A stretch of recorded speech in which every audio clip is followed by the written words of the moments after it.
Subhanaka la ilma lana illa ma 'allamtana innaka antal alimul hakim. Allahumma anfa'na bima 'allamtana wa 'allimna ma yanfa'una wa zidna ilma walhamdulillahi rabbil alamin. Okey, muka surat 289 ayat yang ke-68. 289 ayat yang ke-68. Ayatnya berbunyi afa amintum ay yakhsifa bikum janibal bar aw yursila alaikum hasiba thumma la tajidu lakum wakila. Boleh tu ayat kita hari ni adakah fa maka adakah fa maka amintum kamu berasa aman, amintum kamu berasa aman, an bahawa yakhsifa dia akan membenamkan, yakhsifa dia akan membenamkan, dia itu siapa? Dia itu Allah lah, dia itu Allah akan membenamkan bikum dengan kamu, bikum dengan kamu, janiba di sebahagian, janiba di sebahagian albar daratan, albar daratan. Dia janiba ni dalam surah As-Sajadah, tatajafa junubuhum ni lambung kanan, lambung kiri.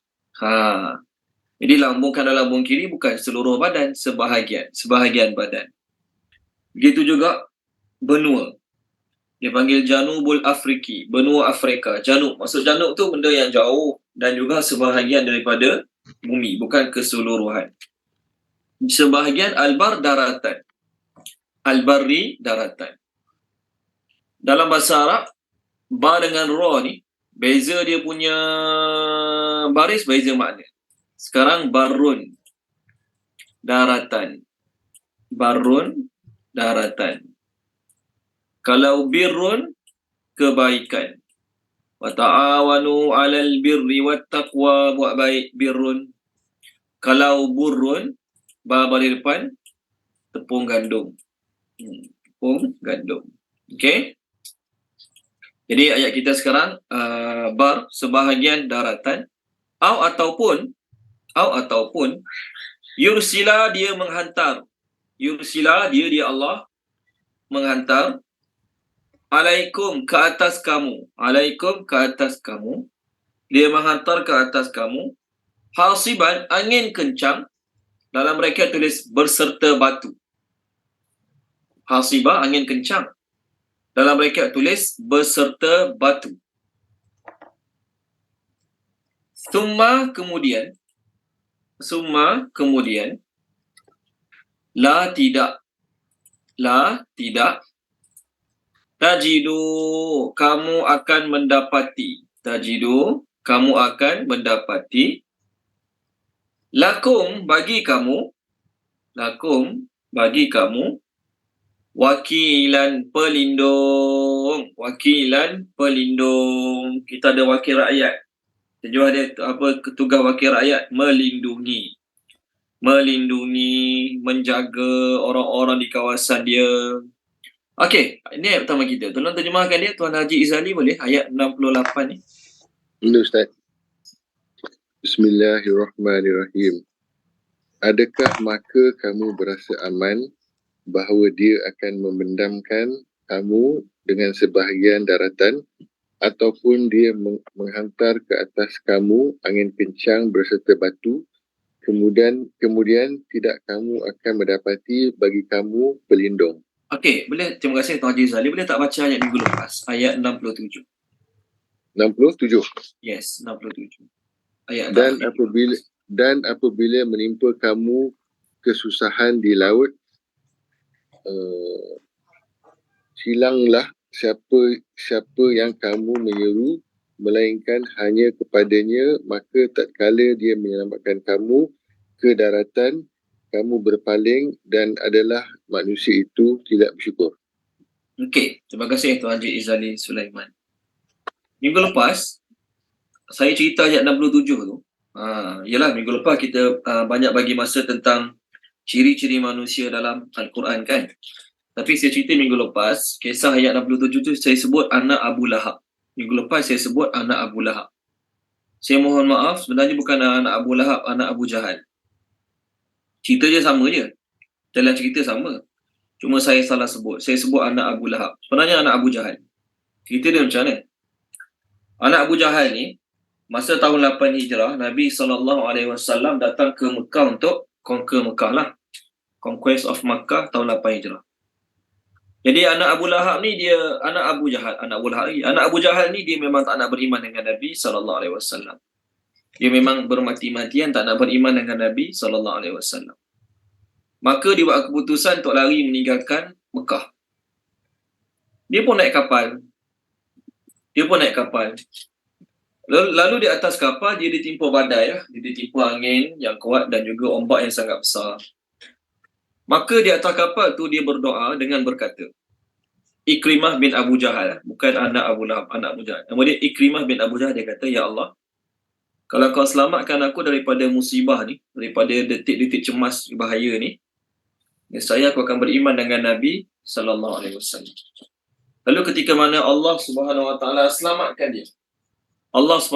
selamatkan dia, dia selamat mendarat ke darat, dia selamat mendarat, maksudnya tak matilah tengah laut tu. Dia terus jumpa Nabi SAW, beriman dengan Nabi SAW.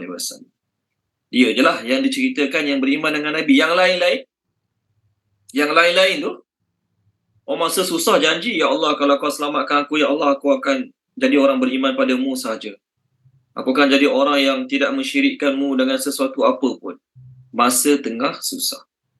Tapi bila Allah selamatkan ke darat, kufur balik, berpaling balik. Dulu nak jadi orang bersyukur. Masuk orang bersyukur, orang yang sentiasa taat, orang yang ikut perintah Allah, orang tak nak buat dosa maksiat. Dululah.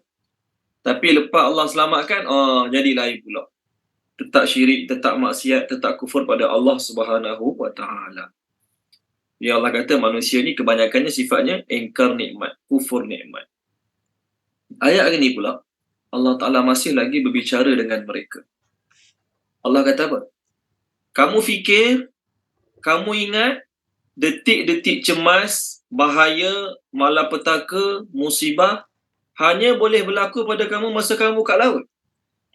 Kamu fikir, kamu sangka malapetaka, bencana, musibah hanya boleh berlaku kat kamu masa kamu musafir. Kamu fikir masa tu je kamu boleh ditimpa bahaya. Kamu duduk rumah dalam bilik, tengah minum teh, tengah tengok TV, Allah tak boleh bagi bahaya. Allah tak boleh timpakan musibah. Allah tak boleh timpakan azab.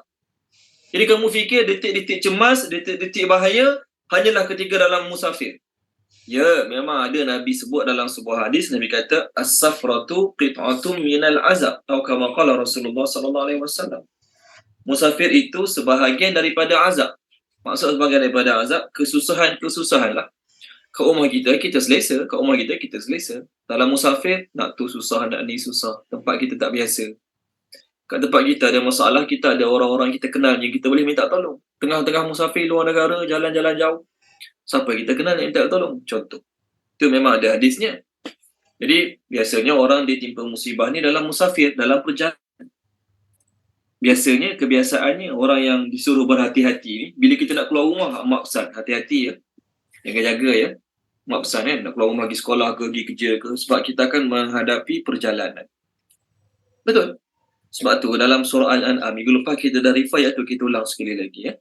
Tolong baca Puan Siti Nulis surah Al-An'am minggu lepas. Allah suruh tanya orang kafir lah. Tanya mereka ya Muhammad, siapa yang dapat selamatkan kamu ketika mana kamu berjalan di darat dan di laut? Muka surat 135 ayat 63-64. Minggu lepas kita dah rifai, kita ulang kaji balik, insya-Allah.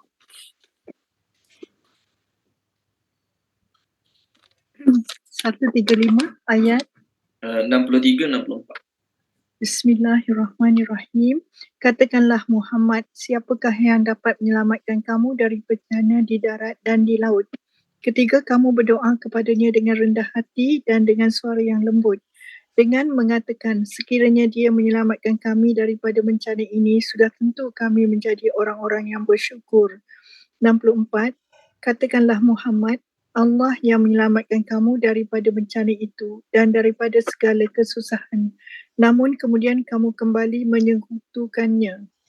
Okey, terima kasih Puan Siti Nurhaliza. Nampak?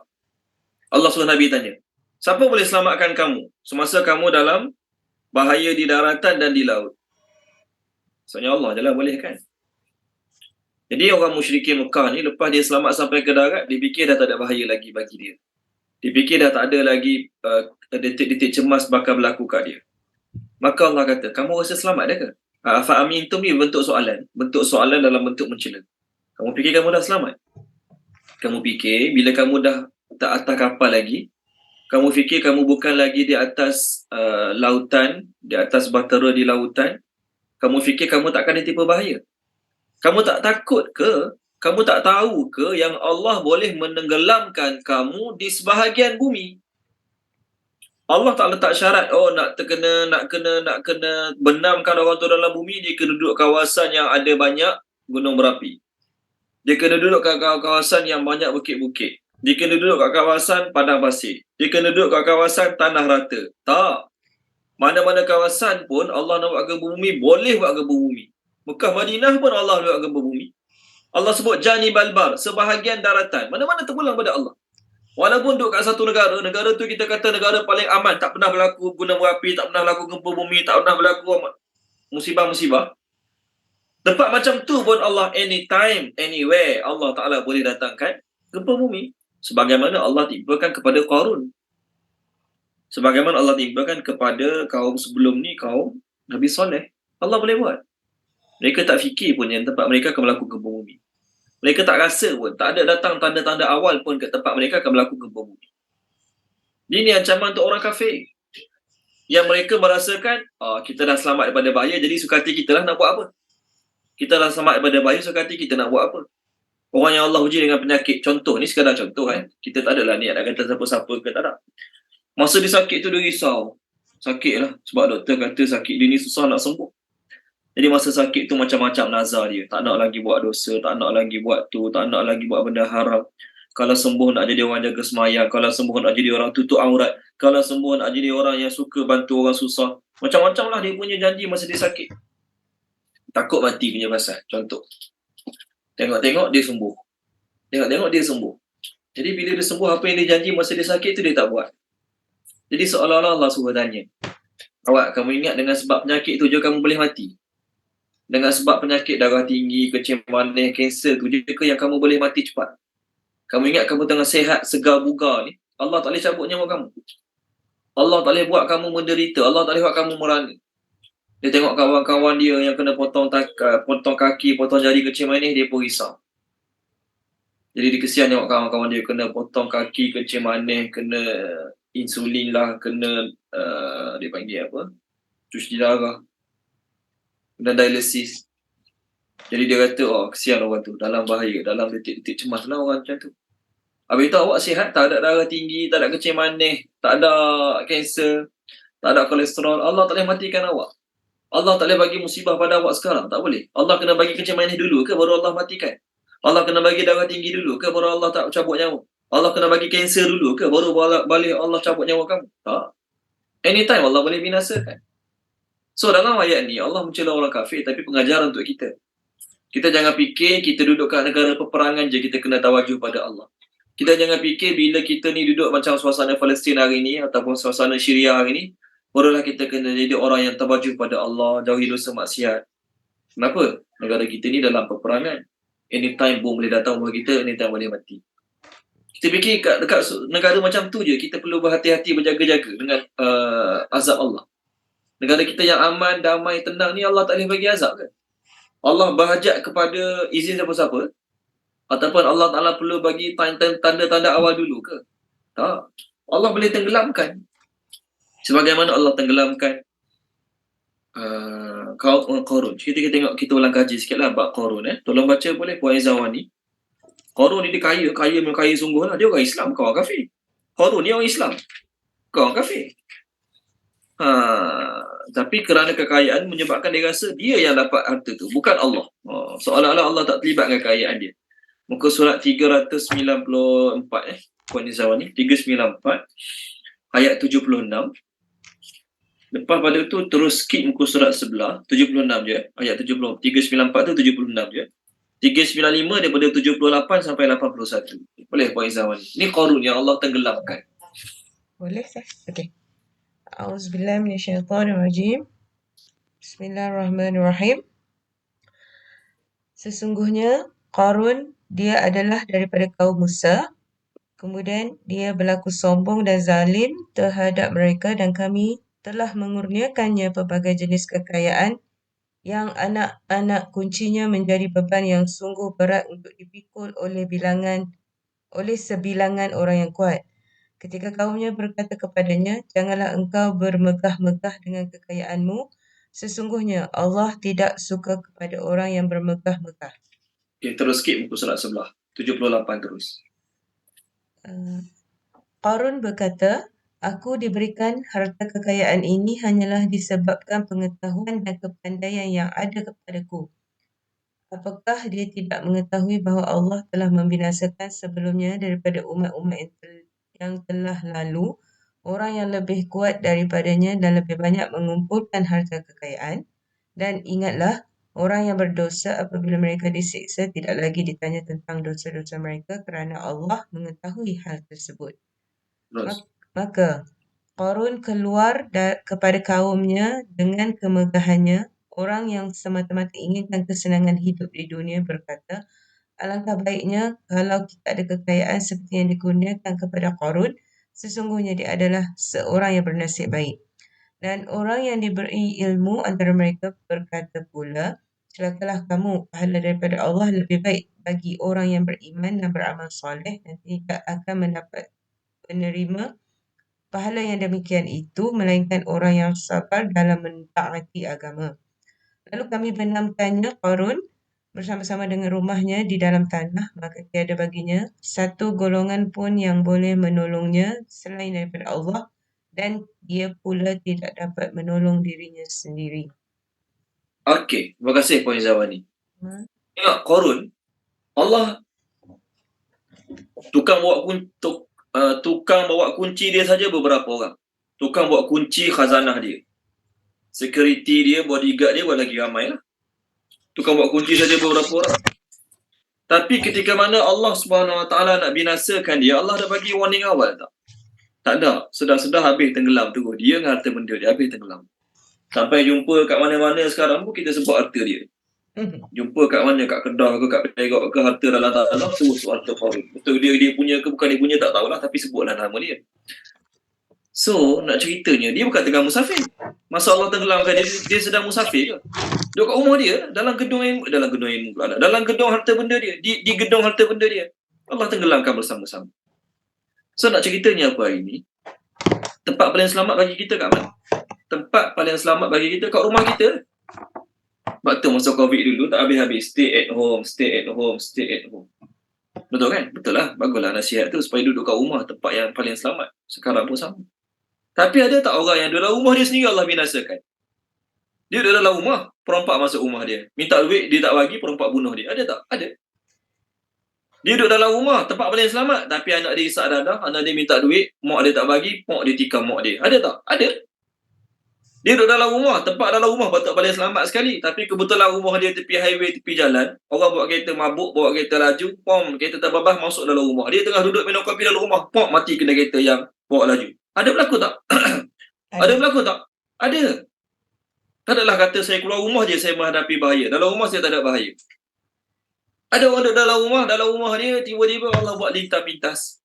Habis satu family terbakar mati, na'udzubillah min zalik macam tu. Dia duduk dalam rumah, tapi rumah dia Allah Ta'ala buat gas meletup. Mati semua dalam rumah.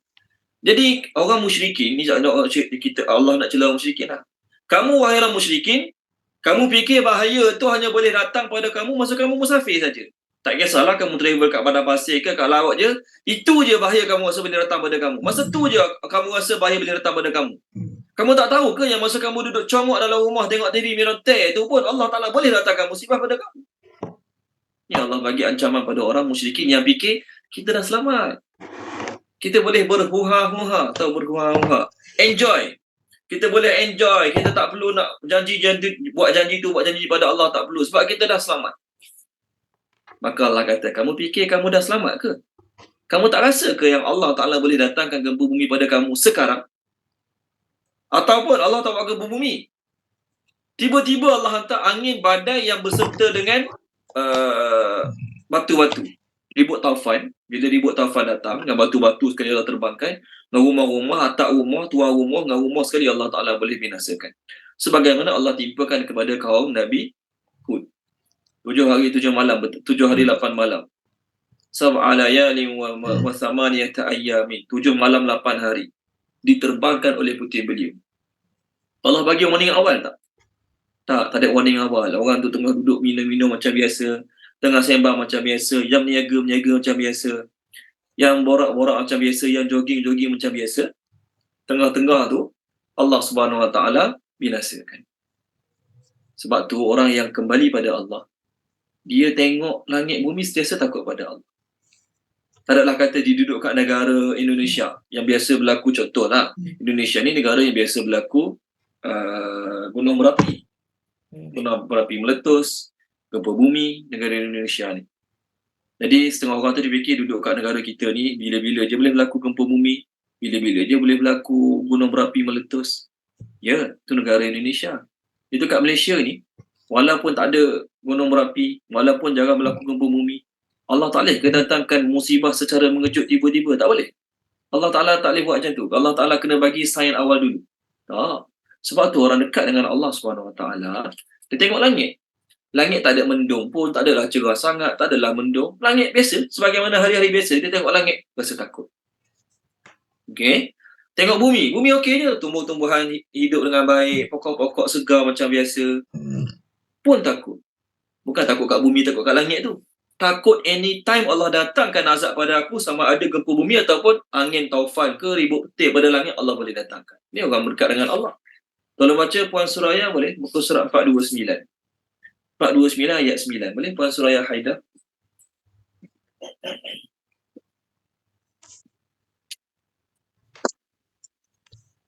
Empat dua sembilan. Ya. Ayat nombor 9. Bismillahirrahmanirrahim. Maka adakah mereka tidak perhatikan langit dan bumi yang ada di hadapan dan di belakang mereka? Jika kami mahu, nescaya kami benamkan mereka di bumi, atau kami jatuhkan mereka dalam berkeping-keping daripada langit. Demikian itu benar-benar terdapat kekuasaan Allah bagi setiap hamba yang kembali kepadanya. Terima kasih Puan Suraya. Orang yang dekat dengan Allah, hamba yang sentiasa return to Allah, kembali pada Allah, dia tak perlu tunggu tanda-tanda nak gunung berapi, tanda-tanda nak banjir, tanda-tanda nak taufan, tak perlu tunggu tanda-tanda. Tak perlu. Kenapa? Setiap masa dia tahu, walaupun kita duduk kat negara paling aman, duduk kat Khatulistiwa, tempat yang jarang berlaku, kita kata, bencana-bencana alam, Allah anytime boleh datangkan azab. Tiba-tiba bangunan boleh runtuh. Tempat paling selamat, tempat yang kita kata paling banyak ubat-ubat, paling banyak doktor-doktor pakar kesihatan. Contoh bukan beberapa lah, baru ni berlaku di Turki. Hospital runtuh kena gempa bumi. Wah, hospital tempat paling selamat kan ni, doktor paling ramai, ubat paling banyak. Tempat tu lah selamat, betul kan? Ada family kita sakit, duduk kat hospital, kita tak risau dah sebab hospital doktor jaga, nurse ada, ubat banyak, peralatan cukup. Tapi tempat tu Allah boleh binasakan? Boleh. Allah buat gempa bumi, habis dengan doktor-doktor, dengan pengurus doktor, pegawai, semua orang yang terlibat dalam kesihatan, semua mati. Jadi nak ceritanya, orang yang sentiasa takut pada Allah, dia tak fikir aku dalam musafir je kena tawajuh, kena tinggal dosa maksiat dalam musafir. Sebab apa? Dalam musafir, kalau kita buat dosa maksiat, nanti Allah bagi musibah, susah hidup. Kita tengah travel, buat dosa maksiat, nanti Allah Ta'ala datangkan musibah, susah, tak ada orang nak tolong. Tapi kalau kita duduk kat rumah kita bermukim, tak apa, buat dosa maksiat, tak apa. Ada masalah lagi klinik, ada masalah lagi hospital, tak cukup duit, pinjam kawan, pinjam jiran. Ini cara berfikir yang salah. Sebab tu, ayat-ayat yang macam ni, semuanya didatangkan dengan perkataan ayat yang Puan Suraya Haidar baca tadi, adakah mereka tak tengok depan mereka ada langit, depan mereka ada bumi, Mereka tak tahu ke cerita-cerita umat-umat yang sebelum ni Allah binasakan? Kaum Nuh, kaum Ad, kaum Samud. Allah binasakan mereka masa mereka bermukim ke masa mereka bermusafir? Maksud bermukim tu duduk kat rumah sendiri lah. Kaum Nuh, kaum Ad, kaum Samud, Allah binasakan mereka, datangkan azab pada mereka masa mereka tengah musafir ke tengah duduk rumah? Tengah duduk rumah, tengah duduk kat kampung sendiri, tengah duduk kat kampung halaman sendiri, meneruskan kehidupan macam biasa. Tengah-tengah tu Allah Ta'ala sedang mereka menguruskan kehidupan macam biasa, kehidupan seharian macam biasa, masa tu Allah binasakan mereka. Orang Mekah tak tahu ke? Tahu. Betul, kenapa kamu fikir kamu dah balik kampung halaman, kamu tak perlu takut pada Allah lagi. Kamu dah balik rumah kamu tak perlu takut pada Allah lagi. Apa? Allah Ta'ala hanya mampu, Allah Ta'ala hanya berkuasa binasakan kamu masa kamu musafir saja. Masa kamu duduk congok tengok TV depan rumah sambil minum teh tarik, Allah tak boleh binasakan kamu. Boleh. Banyak je berlaku kematian dalam rumah sendiri, banyak je berlaku. Ada beberapa tahun lepas, dia gantung rak kasut. Kat rumah dia gantung rak kasut lah. Rak kayu untuk letak kasut. Dia duduk bawah tu, rak kasut tu jatuh. Pop, kena kepala. Mati. Dalam rumah sendiri. Tempat paling selamat bagi dia, rumah dia sendiri, pun boleh mati. So, nak beritahu, adakah kamu dalam musafir sahaja yang kamu kena takut pada Allah? Duduk rumah, depan TV atau sofa tak perlu takut pada Allah. Setiap masa kena takut pada Allah. Jadi maksudnya orang musyrikin ni dia buat dosa. Apa dosa dia buat? Mensyirikkan Allah. Jadi dia fikir kalau dia syirikkan Allah masa musafir bahaya. Duduk rumah mensyirikkan Allah tak apa, rumah kita. Ini cara kefahaman yang salah. Jadi ayat-ayat macam ni Allah Ta'ala akan tanya dengan perkataan afa amintum. Dalam surah Al-Mulk ada ayat macam ni. Dalam surah Al-Mulk ada ayat macam ni. Tolong baca Puan Rahimah boleh? Kita sama baca insya-Allah. Tadi pun kat surau mungkin baca. Biasanya banyak surau-surau sekitar Lembah Kelang baca Al-Mulk malam-malam kan. Tengok 563, Puan Rahimah ada. Ayat ni lebih kurang sama lah macam surah Al-Mulk tu. 563 ayat 16 ayat 17. Amintum, adakah kamu merasa aman? Assalamualaikum Ustaz. Waalaikumsalam. Bismillahirrahmanirrahim. 16. Adakah kamu sudah berasa tenang bahawa Dia yang di langit tidak akan membuat kamu ditelan bumi ketika Dia tiba-tiba menggoncangkannya? 17. Atau kamu sedang berasa tenang bahawa Dia yang di langit tidak akan mengirimkan ribut yang berbatu kepadamu, namun nanti kamu akan mengetahui bagaimana akibat mendustakan peringatanku. Nampak? Terima kasih Puan Rahimah. Ini hikmah Allah suruh baca Al-Mulk tiap-tiap malam ni. Kita baca alhamdulillah tiap-tiap malam, kita baca faham tak faham tetap dapat pahala. Allah Maha Kaya, Maha Pemurah. Kita baca Al-Mulk setiap malam, tak faham langsung pun tetap dapat pahala. Jangan risau, jangan rasa rugi, jangan rasa menyesal. Kita baca Al-Mulk tiap-tiap malam, tak faham terjemah dia. Tak apa, dapat pahala, jangan risau. Tapi Allah suruh baca Al-Mulk, Nabi SAW anjurkan baca Al-Mulk tiap malam nak suruh tengok. Kamu boleh rasa selamat ke daripada azab Allah? Kalau Allah nak buat kamu kena gempa bumi sekarang, tiba-tiba bergoyang, tiba-tiba goncang, tiba-tiba gegar rumah kamu. Boleh? Boleh. Walaupun kamu buat rumah dalam istana, rumah kamu besar macam istana, kontraktor yang buat rumah kamu tu kontraktor paling pakar sekali kat dunia ni. Dia punya foundation dia dalam macam nak buat bangunan 16 tingkat. Padahal rumah kamu 2 tingkat je, contoh. Kamu fikir kamu akan terselamat daripada gempa bumi kalau Allah nak bagi azab pada kamu? Ataupun kamu fikir rumah kamu kukuh, rumah kamu kuat, Allah tak boleh hantar putih beliau untuk terbang ke rumah kamu? Boleh. Boleh. Hasibah tu dalam bahasa Arab, angin berserta dengan batu. Ayat ni, ayat yang dibaca oleh Puan Rahimah tadi, ayat yang ke-17. Am amintum man fis samai ay yursila alaikum hasiba. Sama macam ayat kita sekarang. Ayat kita sekarang, ayat yang ke-68. Afa amintum ay yakhsifa bikum janibal bar aw yursila alaikum hasiba. Jadi hasiba dalam bahasa Arab, tengok ni terjemah dia. Ni saya ambil dalam kamus lah ni ya. Hasaba, batu kerikil. Hasibah, badai, ribut. Ni Indonesia bukan rebut, ribut. Hasaba ni ribut. Jadi hasaba, hasiba ni dalam bahasa Arab, badai yang mana dalam dia ada batu-batu kerikil. Kenapa ada batu-batu kerikil? Angin tu tiup sampai batu-batu tu pun berterbangan. Sampai batu-batu tu pun berterbangan. Jadi Allah kata, masa Allah timpakan, kalau Allah nak, Allah timpakan azab pada kamu sama ada dengan cara gempa bumi, tiba-tiba goyang, tiba-tiba bergoncang rumah kamu, ataupun tiba-tiba Allah terbangkan kamu dengan rumah-rumah kamu dengan kereta-kereta kamu sekali. Allah boleh buat secara tiba-tiba. Lalu kamu akan mendapati tiada siapa boleh lindungi kamu, tiada siapa dapat selamatkan kamu. Ni ancaman Allah ni untuk orang yang kalau orang tu beramal, orang tu jaga semayang, orang tu jauhi dosa maksiat, taubat semua. Hari-hari bangun pagi sebelum subuh taubat dulu, sebelum tidur taubat dulu. Tak apalah dia tengah tidur, Allah datangkan azab dalam keadaan dia tidur, dia dah taubat pada Allah.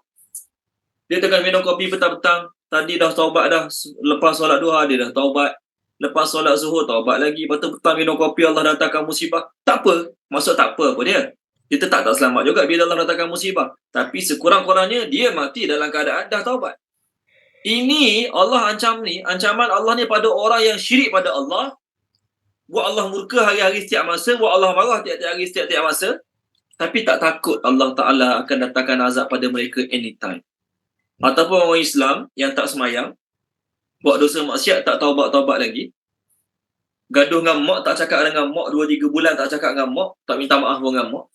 Contohlah, hutang orang, duit ada tak nak bayar hutang orang, ataupun hutang orang, duit ada pergi cuti dulu, habis bercuti duit dah habis dah, tak ada masa tak boleh bayar hutang orang tu. Dosa zalim orang ni. Dia tak takut ke kalau Allah cabut nyawa dia sekarang sebelum sempat dia bayar hutang orang tu? Dia tak takut ke? Dia tak takut ke kalau Allah datangkan musibah pada dia sekarang sebelum dia sempat minta maaf dengan mak ayah dia? Tak takut ke? Sebelum dia minta maaf dengan suami dia, tak takut ke? Betul, Allah Ta'ala bagi ancaman. Allah kata, banyak mana kaum yang kami telah datangkan azab pada mereka siang hari, malam hari, anytime, tiba-tiba Allah datangkan azab. Masa tu mereka hanya sempat kata, kami orang zalim. Maksudnya apa? Tak sempat taubat. Kalau macam Tuan Haji Rashid boleh? Tuan Haji Rashid, muka surat 151. Ayat yang keempat dengan ayat yang kelima. Ayat keempat, ayat yang kelima. Boleh Tuan Haji Rashid? Ni ancaman untuk orang kafir, tapi dalam masa sama pengajaran untuk kita lah. Pengajaran untuk kita. Jangan fikir kita nak pergi musafir saja. Perlu berhati-hati, berjaga-jaga. Sedangkan di rumah pun Allah boleh bagi azab anytime. Bismillahirrahmanirrahim. Ayat keempat. Betapa banyak negeri yang telah kami binasakan. Azab kami datang menimpa penduduknya pada malam hari atau pada saat mereka beristirahat pada waktu siang. Ayat 5. Maka ketika azab kami datang menimpa mereka, keluhan mereka tidak lain melainkan hanya mengucap, sesungguhnya kami adalah orang-orang yang zalim. Sama ada mereka, terima kasih Tuan Haji Rashid, sama ada mereka mengucap perkataan tu sebelum mati ke lepas mati ke, dua-dua sia-sia bagi mereka. Jadi nak taubat sekarang lah, tengah-tengah tak kena musibah lagi ni, tengah-tengah Allah tak datangkan azab lagi ni, taubat sungguh-sungguh. At least sekurang-kurangnya kita tidur malam ni Allah datangkan musibah. Contohlah, tak minta lah, na'udzubillah min zalik, tapi kita tengah tidur malam ni, Allah buat gempa bumi, habis mati satu family. Ataupun tiba-tiba tengah tidur pun datang Israel bom rumah kita, contoh malam ni. Boleh berlaku tak? Boleh berlaku, tapi contoh lah ni, sekadar contoh.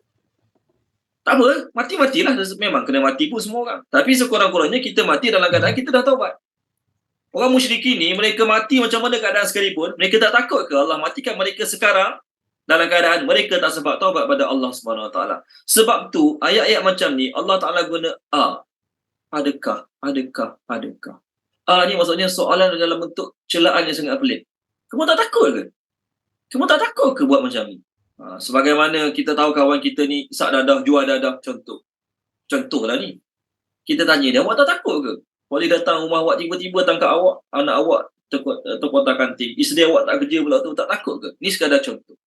Jadi soalan yang sama Allah tanya, awak tak takut ke? Awak bukan tak tahu, walaupun awak kafir musyrikin, walaupun awak bukan orang Muslim, awak bukan tak tahu yang Allah telah pun ada rekod mengazab kaum-kaum sebelum ni. Kaum Nuh, kaum Ad, kaum Samud, kaum Nabi Saleh, kaum Nabi Syuaib. Allah azab mereka. Dalam keadaan mereka tak pernah lagi, dalam keadaan mereka bukan sedang bermusafir. Mereka Allah azab tu bukannya kat laut, naik kapal. Kat rumah. Tengah hidup macam biasa, Allah azab. Jadi awak tak takut ke dalam keadaan awak buat Allah murka, Allah marah tiap-tiap hari? Awak tak rasa risau ke? Dia soalan-soalan yang Allah tanya pada orang kafir. Seterusnya, untuk sahabat-sahabat baru masuk, kita muka surat 289 ayat yang ke-69. Am ataupun adakah? Terjemah am ataupun adakah? Amintum, kamu berasa aman. Amintum, kamu berasa aman. An bahawa yu'idakum, dia akan mengembalikan kamu. Yu'idakum, dia akan mengembalikan kamu. Dia Allah lah akan mengembalikan kamu. Fihi, padanya, pada lautan. Fihi, padanya, pada lautan. Taratan ukhra. Taratan tu kali yang kali. Taratan tu terjemah dia kali. Ukhra yang lain. Ukhra yang lain. Jadi taratan ukhra terjemah dia kali yang lain. Orang putih terjemah once more. Taratan ukhra kali yang lain. Fa maka ataupun lalu yursila, dia akan mengirimkan. Yursila, dia Allah akan mengirimkan alaikum, ke atas kamu. Alaikum, ke atas kamu. Qasifan, tiupan yang kencang. Terjemah qasifan, tiupan yang kencang. Min, daripada ar-rihi, angin. Ar-rihi, angin. Rih, angin. Falalu ataupun maka yurikokum, dia akan tenggelamkan kamu. Dia akan tenggelamkan kamu dalam mereka tulis di lautan. Bi dengan sebab ma, apa yang kafartum, kamu telah kufur. Kafartum, kamu telah kufur. Summa, kemudian la tajidu, tidak kamu akan mendapati. La tajidu, la tidak, tajidu, kamu akan mendapati. Maksudnya kamu tidak akan mendapati. Lakum, bagi kamu, alaina, ke atas kami, alaina, ke atas kami, bihi, dengannya, dengan seksaan tu, dengan musibah tu, tabi'ah, penolong. Terjemah tabi'ah, penolong. Maksud penolong kat sini ialah penolong yang akan menuntut bela. Penolong yang akan menuntut bela. Okey, seorang penolong. Terjemah tabi'ah, seorang penolong. Tapi makna penolong kat sini, penolong yang akan menuntut bela. Orang putih terjemah, then you will not find any avenger therein against us. Avenger. Avenger, boleh terjemah Avenger. Okey, tolong terjemahkan dia. Puan Tamsiah Syuaib, boleh terjemahkan ayat kita sekarang, Puan Tamsiah.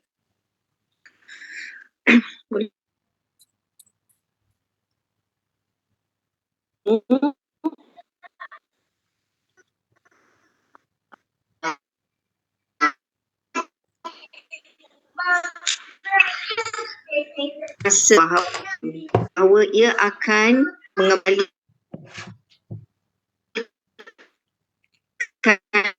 kamu padanya.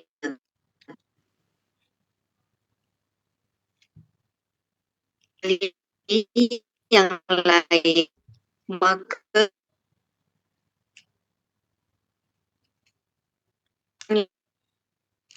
pada angin.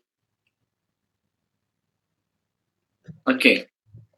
Terima kasih Puan Tamsiah. Kita dengar sikit-sikit tapi betul-betul lah Puan Tamsiah. Kemudian ke atas. Oh. Tak terang ya Ustaz Sekarang cakap jelas. Baca tadi tak jelas. Sekarang cakap dengan saya ni jelas suara Puan, tapi terjemah tadi tak jelas. Cuba sekali lagi. Nak baca lagi sekali? Boleh? Okey. Adakah kamu merasa aman bahawa ia akan mengembalikan kamu padanya kali yang lain? Maka dia akan mengirimkan ke atas kamu tiupan yang kencang daripada angin. Maka dia akan tenggelamkan kamu dengan sebab kamu telah kufur. Kemudian tidak kamu akan mendapati yang kamu ke atasnya penolong. Okey, terima kasih Puan. Kali ni ke jelas. atas Tadi tak kamu jelas. dengannya penolong. Betul. Terima kasih Puan. Tadi tak jelas. Tadi putus-putus tak dengar. Sekarang jelas. Alhamdulillah. Okey, baik. Terima kasih Puan.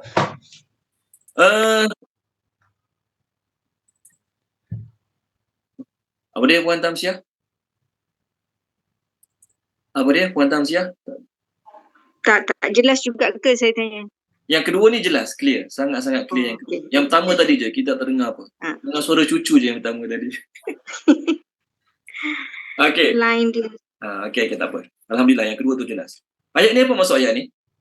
Orang musyrikin, lepas dia travel, kat laut tadi lah kan, ayat pertama, ayat terakhir minggu lepas, yang kita minta mula-mula baca tadi. Orang musyrikin, dia travel kat laut, tengah-tengah kat laut Allah bagi musibah.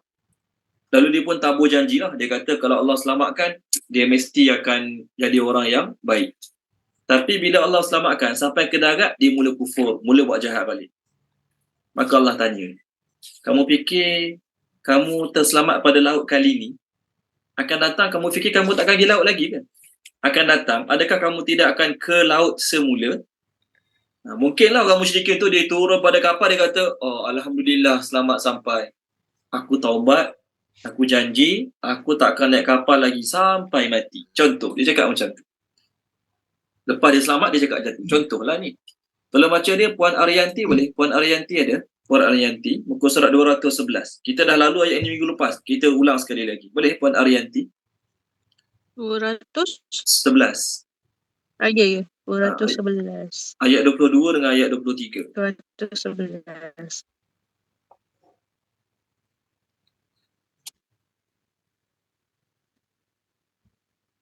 Bismillahirrahmanirrahim. Dialah yang menjalankan kamu di darat dan di laut dengan diberi kemudahan menggunakan pelbagai jenis kenderaan. Sehingga apabila kamu berada di dalam bahtera dan bahtera itu pula bergerak laju, membawa penumpang-penumpangnya dengan tiupan angin yang baik dan mereka pun bersuka cita dengannya. Tiba-tiba datanglah kepadanya angin ribut yang kencang dan mereka pula didatangi ombak menimpa dari segala penjuru, serta mereka percaya bahawa mereka diliputi oleh bahaya. Pada saat itu mereka semua berdoa kepada Allah dan mengikhlaskan kepercayaan mereka kepadanya semata-mata demi sesungguhnya jika engkau ya Allah selamatkan kami dari bahaya ini, kami tetap menjadi orang yang bersyukur. 23. Kemudian bila sahaja Allah selamatkan mereka dengan serta-merta merebakkan perbuatan derhaka di bumi dengan tidak ada sebarang alasan yang benar. Wahai manusia, sesungguhnya perbuatan kamu itu, menderhaka itu hanyalah bala bencana terhadap diri kamu sendiri. Dengan itu kamu hanya dapat merasai kesenangan hidup di dunia bagi sementara, kemudian kepada kamilah tempat kembalinya kamu. Maka kami akan memberitahu apa yang kamu telah lakukan. Okey, terima kasih Puan. Terima kasih Puan Arianti. So nampak ayat minggu lepas tu kita dah refer. Masa kat laut, dia punya janji, ya Allah, kalau kau selamatkan aku akan jadi orang bersyukur. Janji masa tu, jangan main-main masa tu. Sungguh-sungguh ikhlas pada Allah semata. Tapi lepas Allah selamatkan, buat balik kezaliman, buat balik dosa maksiat. Jadi Allah kata, kamu rasa kamu takkan ke laut semula ke? Tu ayat kita sekarang. Kamu fikir kamu takkan pergi laut semula? Mungkin ni sekadar contoh. Mungkinlah satu orang tu dia pergi Pulau Tioman. Contohlah ni. Pergi Pulau Tioman, naik feri ke, naik bot ke, daripada darat nak pergi ke pulau. Contohlah ni kita tak tahu, tak pernah pergi. Tapi sekadar contoh. Dia masuk kat Pulau Tioman tu, masa nak balik daripada Pulau Tioman tu, ombak besar datang. Jadi dia menghadapi detik-detik cemas. Takut sangat. Masa tu fikir mati, ingat mati masa tu. Ombak terlalu besar, angin terlalu kuat. Masa atas bot tu, daripada Pulau Tioman nak sampai ke darat ni, sampai ke jeti belah sini ni, ombak besar datang, angin kuat, lalu dia kata apa? Ni last. Wallahi demi Allah, ni last aku pergi pulau-pulau macam ni. Aku tak nak dah bawa anak bini aku pergi pulau macam ni. Tak nak menghadapi risiko macam ni. Contoh. Tak apalah, tak berdosa pun dia cakap macam tu. Tu cakap dia. Tu keinginan dia. Tu niat dia. Tapi tengok-tengok, anak dia nak kahwin dengan orang Pulau Tioman. Contoh. Anak lelaki dia nak kahwin dengan orang Pulau Tioman. Bahkan menantu perempuan dia tu orang Pulau Tioman. Walaupun 5 tahun lepas, 10 tahun lepas, dia dah niat, aku tak nak naik bot lagi. Tak nak pergi mana-mana pulau lagi kat Malaysia ni. Walaupun pulau tu cantik gila-gila punya, aku tak nak pergi dah. Sebab apa? Aku pernah menghadapi detik cemas kat laut, hampir nak mati. Ingat Allah masa tu, contohlah. Walaupun dia dah niat sedemikian 5 tahun lepas, 10 tahun lepas, tengok-tengok anak kahwin orang Pulau Tioman. Takkan tak pergi? Kenalah pergi juga. Ataupun dia ada bisnes, dia ada projek ke, dia ada buat niaga apa-apa. Customer dia orang Pulau Tioman. Takkan tak nak pergi? Kalau tak nak pergi, rugilah. Rezeki yang datang nak bergolek pada dia tak nak pergi. Jadi kena pergi juga. Walaupun dia dah niat tak nak pergi dulu. Ni contoh, nak faham ayat ni. So, orang musyrikin yang dulu naik kapal, ditimpa cemas, detik-detik cemas, selamat sampai ke darat. Bila sampai ke darat, jadi jahat balik, jadi zalim balik, jadi syirik balik. Allah tanya soalan. Kamu fikir, kamu rasa, kamu takkan pergi laut semula? Walaupun kamu dah niat masa tu, dengan jitu, dengan kukuh, dengan mampat niat kamu masa tu, sungguh-sungguh dalam hati, aku takkan naik kapal lagi masa tu. Tapi bulan depan Allah dah boleh buat kamu berhajat untuk naik kapal. Tiba-tiba anak dia yang belajar luar negara sakit, teruk. Takkan tak nak pergi? Kenalah pergi juga tengok. Walaupun dah niat tak nak naik kapal, anak sakit, kena pergi tengok juga. Contoh. Orang colik anak dia, contoh, buat lari ke pulau mana-mana, takkan tak nak pergi? Kenalah pergi juga ke pulau tersebut untuk selamatkan anak dia. Contoh. Jadi Allah boleh buat seseorang tu pergi ke mana saja dengan cara Allah buat ajak dia dekat sana. Okey, setengah orang tu dia pergi mana-mana negara yang teruk lah. Kat negara tu orang curi duit dia. Contoh ada orang, contohlah ni sekadar contoh. Okey, dia pergi bercuti dekat mana? Indonesia, contohlah ni, bukan nak burukkan. Sampai ke Indonesia tu, duit dia kena curi, handset dia hilang. Duit banyak hilang, kad bank semua hilang. Jadi dia kata, malah aku lepas ni. Aku taubat tak nak pergi Indonesia, kena curi barang-barang. Contoh. Tu niat dia, tu azam dia, keinginan dia. Tapi bulan depan Allah buat, tiba-tiba dia ada urusan bisnes, bos dia suruh pergi Jakarta. Bos dia kata, kalau awak pergi, awak dapat duit banyak ni. Syarikat dapat duit banyak, awak pun dapat komisen yang sangat banyak. Dia rasanya tak nak pergi, pergilah juga. Contoh. Allah boleh buat seseorang tu berhajat ke mana saja dia nak pergi, walaupun dia niat tak nak pergi. So, sama lah juga, orang musyrikin Allah tanya, kamu fikir, yang kamu naik bot semalam tu last time dalam hidup kamu ke? Kali terakhir dalam hidup kamu? Minggu lepas, kamu dalam laut, kamu di laut, atas kapal, kamu ditimpa ombak besar, angin kuat, kamu dalam detik-detik cemas. Kamu fikir tu last time ke? Dalam hidup kamu naik kapal? Aku boleh buat kamu esok lusa naik terus kapal. Boleh. Allah buat negara dia kena serang dengan Israel. Dia tak ada tempat nak sembunyi. Terpaksa lari naik kapal. Naiklah juga kapal. Macam orang-orang Rohingya kan. Pelarian daripada Rohingya, naik kapal, datang Malaysia, datang Indonesia, datang Aceh. Naik kapal ramai-ramai. Contohlah. So, kalau kamu naik kapal sekali lagi, kamu rasa, boleh tak aku binasakan kamu atas kapal? Boleh sangat-sangat. Lalu apa Allah buat? Allah hantar masa kamu naik kapal tu, angin yang kencang sangat-sangat. Nama angin kencang tu qasifan. Baik. Ada 4 jenis angin yang membinasakan. Ada 4 jenis angin yang membinasakan. Ada 4 jenis angin yang memberi manfaat. Ubaidillah bin Amir meriwayatkan bahawasanya angin-angin ada 8 jenis. Ini dalam tafsir Ibnu Katsir lah. Tengok kat skrin. Tajuk kita malam ni jenis-jenis angin. Ibnu Abi Hatim berkata bahawa Ubaidullah bin Amr berkata angin itu ada 8. 4 mengandungi rahmat, 4 mengandungi azab. Yang mengandungi rahmat, nasyirat, mubasyirat, mursalat, zariyat. Nasyirat yang menyebarkan, mengembangbiakkan nasyirat tu. Angin tu tiup, kena pokok, pokok tu jatuh biji benih tempat lain, tumbuh pula biji benih yang baru. Tu nasyirat. Mubasyirat angin menggembirakan. Angin datang kuat, petanda hujan nak turun. Angin menggembirakan. Mursalat angin yang meniup, yang menghantar kapal-kapal ke mana kapal tu nak tuju. Tu mursalat. Zariyat sama juga. Angin yang bertiup kencang, yang menyebabkan orang tu selesa. Orang tu rasa tenang, duduk bawah pokok tengah-tengah hari, pukul 23 tu datang angin kuat. Sedapnya lah, kalah aircon masa tu. Contoh. Okey, tu 4 angin membinasakan. Sekarang kita nak bincang angin membinasakan pula dah. 4 angin yang menggembirakan. Nasyirat, mubasyirat, mursalat, zariyat. 4 jenis angin lagi, 4 angin yang membinasakan. Angin yang mengandungi azab. Kat darat 2, aqim dan sarsar. Kat laut 2, asif dan qasif. Asif dan qasif. Qasif ni ayat kita sekarang. Qasifan ni ayat kita sekarang. Boleh? Okey. Pertama aqim. Aqim ni dari sudut bahasa, aqim maksudnya mandul. Mandul. Orang yang dia kahwin, lelaki yang kahwin ialah lelaki bila dia tak dapat anak, dia kahwin-kahwin tak dapat anak, nama-nama maka mandul bagi lelaki dipanggil aqim. Bagi perempuan aqirah. Bagi perempuan kalau mandul bahasa Arab sebut aqiran. Kalau lelaki aqim. Tolong baca dia, Puan Normah boleh? Puan Normah tolong baca boleh? Puan Normah Karim tolong baca boleh? Saya nak tunjuk perkataan mandul bagi lelaki itu dari sudut bahasa namanya aqim. Surah Syura, saya cari muka surat sekejap. Okey, muka surat ni 488. 488 ayat yang ke-50. Barren man. Kita terjemah barren man. Aqiman tu. 488. Ayat berapa Ustaz? 50. 88 ayat 50. Ya. Bismillahirrahmanirrahim. Atau dia menganugerahkan jenis laki-laki dan perempuan dan menjadikan mandul siapa yang dia kehendaki. Dia Maha Mengetahui, Maha Kuasa.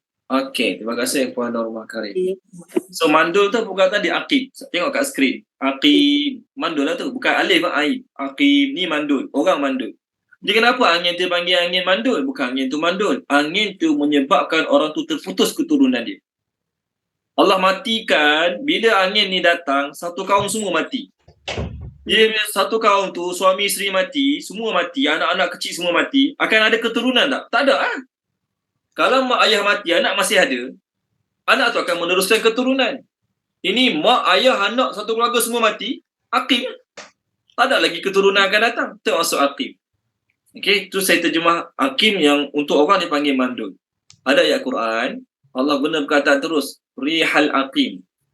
Tolong baca Puan Maisarah boleh? Puan Maisarah, page 522, kita tengok sebiji 522, surah Az-Zariyat ayat 41. The wind barren. Kita terjemah the wind barren. 522 ayat 41. Nama angin tu rihal aqim. The wind barren. Di ayat 41, 42 lah. 41, 42 sekali. Okey.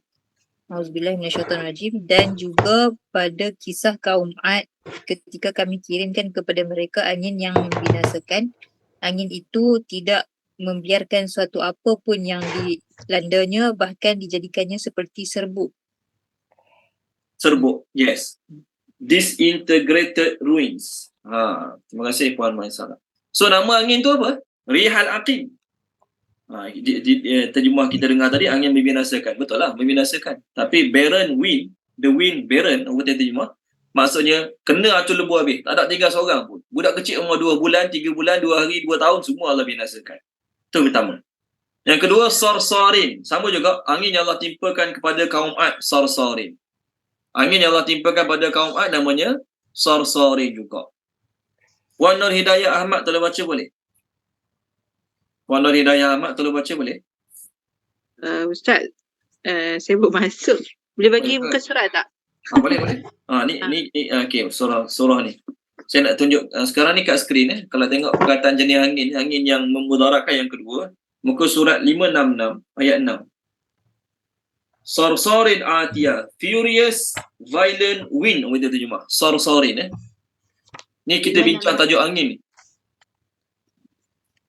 Sarsarin. 566 566 ayat 6 surah Al-Haqqah, surah bawah. Okey. Bismillahirrahmanirrahim. Sedangkan kaum Ad, mereka telah dibinasakan dengan angin taufan yang sangat sejuk. Okey. Terus boleh. Ayat 7.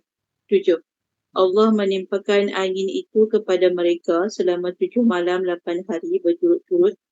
Maka kamu melihat kaum Ad pada waktu itu mati bergelimpangan seperti batang-batang pokok kurma yang telah kosong, iaitu reput. Okey. Terima kasih Puan Nur Hidayah. So Allah SWT sebut angin yang kedua ni namanya sarsarin. Menerbangkan habis orang tu sampailah ke 7 malam 8 hari. So nama angin tu sorsorin, angin yang kedua. Angin yang ketiga nama asif. Angin yang ketiga nama asif. Asif ni angin bertiup kencang. Asif ni ialah angin yang berserta dengan batu-batu. Tak apa, kita refer perkataan asif dulu. Dalam baca dia, Tuan Haji Izali boleh? Tuan Haji Izali. Surah apa ya? Surah Ibrahim. Surah Ibrahim ada perkataan asif. So angin yang ketiga, kita tengok kat skrin.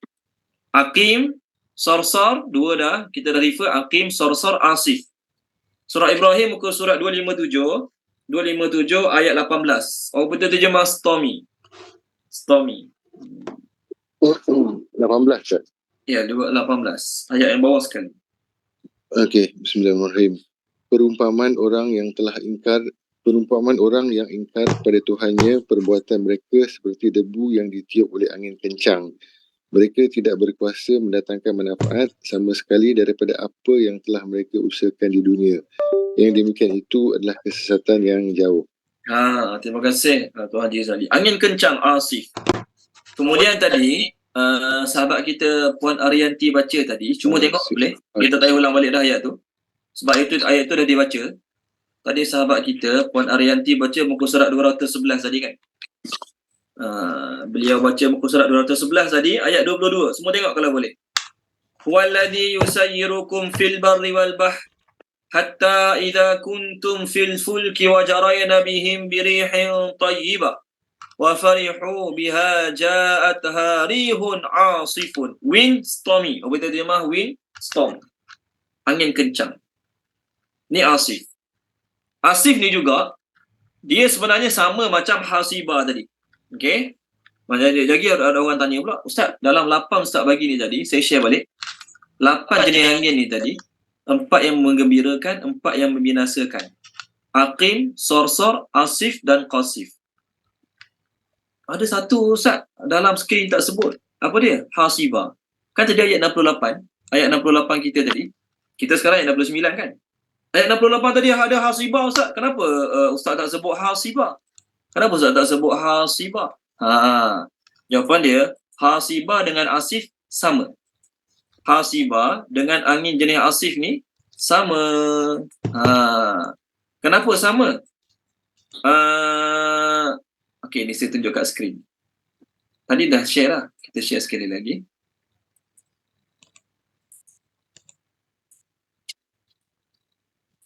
Okey, tengok kat skrin Nampak?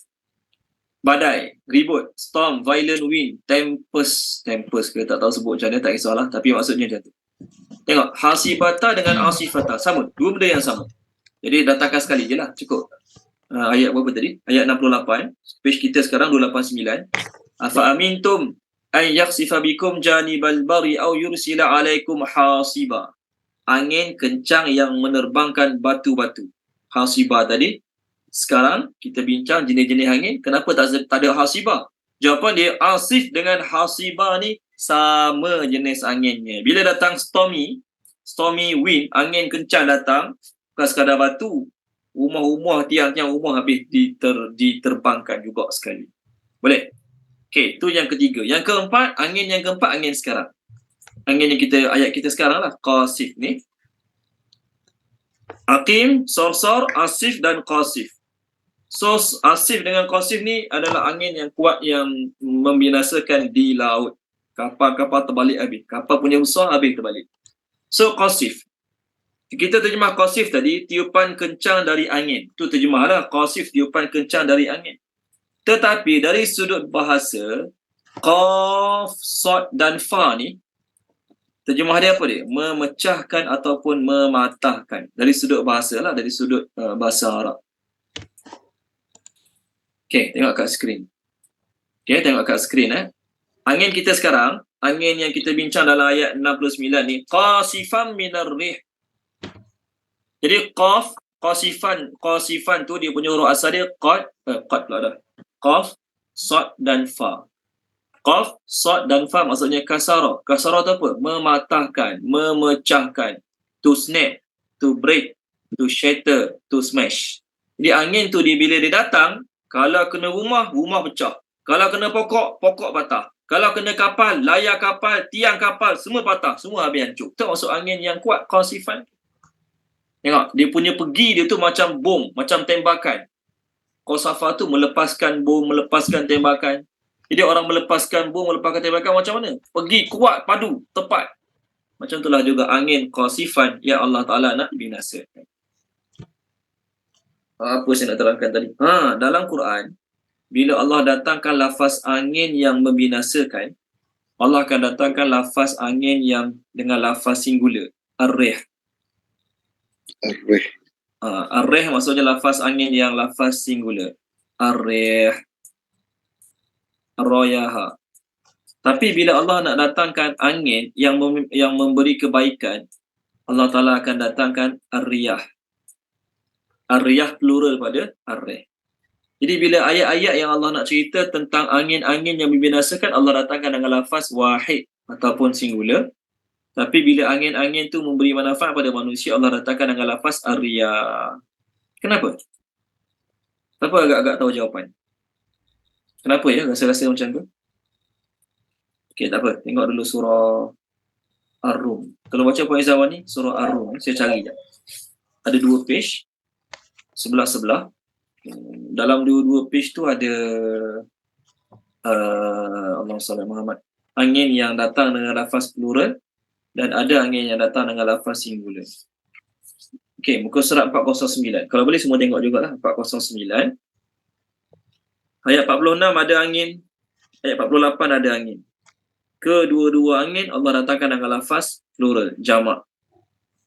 Manakala ayat 51 ada lafaz angin juga, tapi lafaz anginnya Allah datangkan dengan lafaz singular. Tolong baca Puan Izzawani 3 ayat, 46, 48 dan 51. Boleh, kalau boleh semua tengoklah page-page yang saya sebut tu, ayat-ayat saya sebut tu. Saya nak tunjuk ada angin yang Allah datangkan lafaz satu singular, ada angin yang Allah datangkan dengan lafaz plural.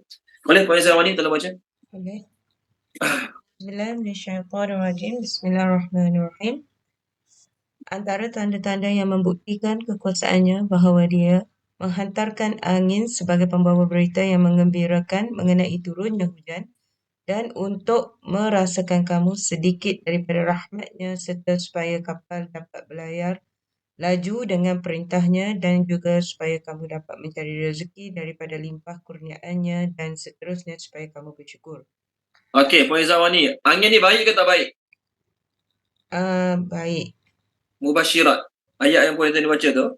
Wa min ayatihi an yursila riyaha mubasyirat. Tadi ada kat skrin tadi. Angin yang baik mubasyirat. Baik. Ini senang cerita. Nanti jangan alih lagi page ni. Bila Allah datangkan lafaz angin-angin yang bermanfaat bagi manusia, Allah datangkan dengan lafaz plural. Nampak angin bermanfaat Allah datangkan ar-riyah. Bila Allah datangkan angin-angin yang memberi mudarat pada manusia, Allah datangkan dengan lafaz singular. Nak beritahu apa dia? Atas muka bumi ni, manusia dapat banyak angin manfaat ke dapat banyak angin mudarat? Manusia banyak dapat angin manfaat ke angin yang mudarat? Manfaat. Dalam setahun tu baru 2 kali dengar orang yang terbalik kat bot. Bot terbalik kat laut. 2 kali dengar dalam setahun. Orang yang kat bot, dia naik bot terbalik. 2 kali dia dengar setahun contoh. Tapi 11 bulan lagi, orang pergi ke laut selamat, nelayan selamat, orang yang travel kat laut selamat. Okey? Dalam setahun banyak mana sangat rumah yang diterbangkan puting beliung kat tempat kita lah. Mungkin 1-2 rumah. Biasa bulan 12 contohlah kan. Tapi 11 bulan lagi, orang seronok dapat angin, dapat gembira dapat angin. Dapat angin sepoi-sepoi bahasa yang menenangkan sangat, seronok sangat. Jadi Allah datangkan lafaz angin yang beri kebaikan dengan lafaz plural. Allah nak beritahu, aku ada 2 jenis angin. Angin yang memudaratkan aku ada, angin yang bermanfaat apa aku ada. Tapi aku lagi banyak bagi pada manusia angin-angin yang bermanfaat. Okey, Puan Izzawani terus page yang sama ayat 48. Sama juga angin yang memberi manfaat, sama juga. 48. Okay. Allah jualah yang menghantarkan angin, lalu angin itu menggerakkan awan. Kemudian Allah membentangkan awan itu di langit sebagaimana yang dikehendakinya dan menjadikannya berkelompok-kelompok. Lalu engkau melihat hujan keluar dari celah-celahnya. Maka apabila Allah menurunkan hujan itu, menimpa sesiapa yang dikehendakinya daripada hamba-hambanya, mereka serta-merta bergembira. Okay, satu lagi, angin mudarat pula. Angin 410, angin mudarat boleh? 51 kan, Ustaz? Ya? Ayat 51 kan? 51, yes. Okey. Sesungguhnya jika kami menghantarkan angin, iaitu menyerang tanaman, lalu mereka melihat tanaman itu menjadi kuning atau kering, nescaya mereka sesudah itu terus kembali mengkufuri nikmat-nikmat Allah dan berputus asa. Okey, baik. Terima kasih Puan Izawan. Nampak? Dia bila Allah SWT datangkan lafaz angin, jamak, maksudnya angin tu angin yang baik. Bila Allah datangkan lafaz angin dengan lafaz mufrad ataupun satu, tunggal, maknanya angin tu angin yang mudarat. Maknanya dalam hidup kita, sekali-sekala je datang angin-angin yang tak baik ni, angin yang membinasakan ni. Tapi dalam sepanjang tahun, beratus-ratus kali kita dapat angin yang memberi manfaat kepada manusia. Okey, baik. So Allah kata dalam ayat kita sekarang ni, Allah SWT kata dalam ayat kita sekarang, Allah, bila kamu kat laut, Allah SWT akan hantar pada kamu qasif. Ni, kat skrin tadi, qasif. Angin yang akan memecahkan kapal kamu, terbalik habis layangan kamu sekali. Jadi kalau kapal dah terbalik, kamu kat laut, siapa boleh tolong? Kamu pun tenggelam. Tak kisahlah kapal tu kapal mahal lah, kapal harga berbilion-bilionnya kapal. Memang kapal tu kita kata memang tak boleh tenggelam lah kalau ikut dari sudut zahirnya. Tapi Allah nak tenggelamkan, Allah boleh. So Allah kata kalau kami tenggelamkan, sebagaimana Dr. Hamka kata berlaku pada kapal Van der Vaart, kapal yang sangat kukuh, tiba-tiba Allah boleh tenggelamkan. Tengok muka surat 443. Kalau baca 443 Puan Suraya Haidar, boleh Puan Suraya Haidar 443. Muka surat 443 ayat yang ke 41 sampai 44. Boleh.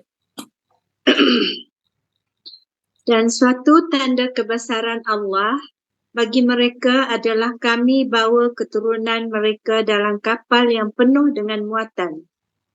Dan kami ciptakan juga untuk mereka angkutan lain seperti apa yang mereka naiki.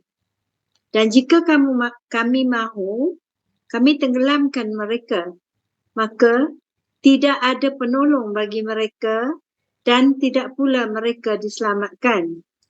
Melainkan kami selamatkan mereka kerana rahmat yang besar daripada kami dan untuk memberikan kesenangan hidup sehingga sampai waktu tertentu. Okey, terima kasih Puan Suraya Haidar. Di kita travel kat laut, naik kapal terbang, selamat tu sebab apa? Sebab rahmat Allah. Kapal terbang kita naik ni contohlah, kapal terbang kita naik tu walaupun pilot dia dah check, engineer dia dah check sebelum berlepas, semua okey, enjin okey, semua okey, minyak okey, semua okey. Tapi kalau nak buat jatuh boleh, jatuh juga. Jadi kita selamat naik kapal terbang Kulu Kiling. Pilot-pilot yang hari-hari naik kapal terbang, Masya Allah, selamat. Kerana rahmat Allah SWT. Kerana rahmat Allah SWT. Baik. Kita, ni sekadar contoh lah ni. Kita kalau ada orang kali pertama, dia pinjam duit dengan kita, dia janji nak bayar. Dia janji sungguh-sungguh nak bayar. Orang pinjam duit dengan kita. Kali pertama dia pinjam, dia janji sungguh-sungguh nak bayar. Tapi rupanya, lepas dia dapat gaji, dia dapat duit pencen ke, dia tetap tak bayar. Contoh. Agak-agak kali kedua, kalau dia datang jumpa kita, minta duit nak pinjam lagi, kita nak bagi tak? Kita takkan bagi. Sebab apa? Aku dah ada pengalaman kena tipu dengan kau dulu, aku takkan biarkan aku kena tipu sekali lagi. Orang mukmin takkan jatuh dalam lubang yang sama dua kali, Nabi kata. Orang mukmin takkan jatuh dalam lubang yang sama dua kali. Maksudnya kali pertama berlaku tak ambil pengajaran lah. Ini sekadar contoh. Apa saya nak kaitkan dengan ayat ni? Orang yang berhutang dengan kita, kali pertama dia datang berhutang, kita tak tahu yang dia akan bayar tak akan bayar. Kita tak tahu future. Yang kita tahu dia datang, dia janji akan bayar. Nampak muka baik macam ustaz pakai kopiah, pakai jubah, kita percayalah. Bagilah pinjam duit kat dia. Contoh. Tengok tak bayar. Jadi agak-agak kalau dia datang kali kedua, nak pinjam duit nak bagi, jangan harap nak bagi. Kecuali kita memang kaya sungguh, bagilah. Ni sekadar contoh. So Allah SWT, masa orang jahat ni naik kapal kali pertama dulu, ni penjahat-penjahat naik kapal kali pertama dulu, dia janji dengan Allah. Kalau kami selamat sampai ke darat, kami akan beriman, takkan buat dosa maksiat lagi. Allah tahu tak? Allah memang tak pernah kena tipu, Allah takkan kena tipu. Sebab Allah tahu future. Allah dah tahu dah orang yang atas kapal ni, janji dia nak beriman dengan aku. Aku dah tahu dah dia takkan tunaikan janji. Allah biar juga dia selamat kat kapal tu. Tapi agak-agak kali kedua dia naik kapal. Kali pertama dulu naik kapal, Allah Ta'ala bagi detik cemas kat kapal. Dia janji kalau selamat nak jadi beriman pada Allah, nak jadi orang baik. Allah pun selamatkan dia. Bukan sebab Allah kena tipu. Allah nak tengok dia punya perangai macam mana. Allah tahu dah macam mana. So kali kedua dia naik kapal, ketika mana Allah datangkan detik cemas, apa keluar pada mulut mereka? Kali kedua dia naik kapal, datang detik cemas pada mereka, apa keluar pada mulut mereka? Kata-kata yang sama. Ya Allah, kalau kau selamatkan aku janji akan beriman padamu, aku janji akan sungguh-sungguh beribadat kepada kamu. So agak-agak kali kedua ni Allah nak terima tak kata-kata mereka? Allah terima kata-kata mereka. Kalau kita manusia ni, orang kali pertama datang pinjam duit, pinjam 200, contohlah. Janji nak bayar bulan depan, janji nak bayar, dia pinjam bulan lepas, janji nak bayar awal bulan ni. Ni dah 20 hari bulan, tak bayar lagi. Tiba-tiba hujung bulan ni dia datang minta lagi. Hutang yang lama tak bayar lagi, hujung bulan ni datang minta. Boleh tak pinjam 100 setengah pula, nanti saya bayar. Kita kata apa? Muka tak malu. Muka tu memang tak ada sifat malu, kita tanya dia.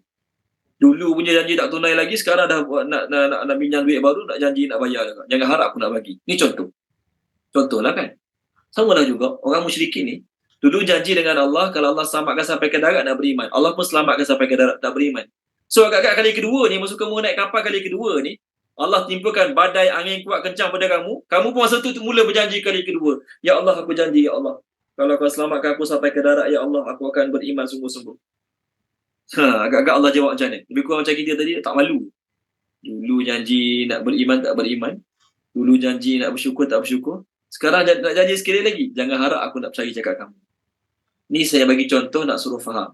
Allah, sebelum orang tu lahir lagi, Allah dah tahu dah dia tak tunai janji. Kita kali pertama boleh bagi duit kat orang tu sebab apa? Kita tak tahu. Kali pertama kita bagi pinjam duit kat orang tu sebab apa? Sebab kita tak tahu dia tak akan bayar. Dan kita tahu dia nampak muka baik macam ustaz, kita bagi pinjam, rupa-rupanya tak bayar. Kalau kita tahu future dia tak akan bayar, tak payah bagi. Dalam bab hutang, ni sekadar sentuh sikit lah. Dalam bab hutang, makruh kita bagi pinjam duit pada orang yang kita yakin dia tak akan bayar. Yang jenis tak payah bayar hutang ni, makruh bagi pinjam kat dia. Ni dalam bab hutang. So kita tak tahu orang tu takkan bayar ke nak bayar, kita bagilah, kita percaya kat dia. Tapi dah ada pengalaman kali pertama dia tak bayar, kali kedua takkan nak bagi lagi, tak nak bagilah.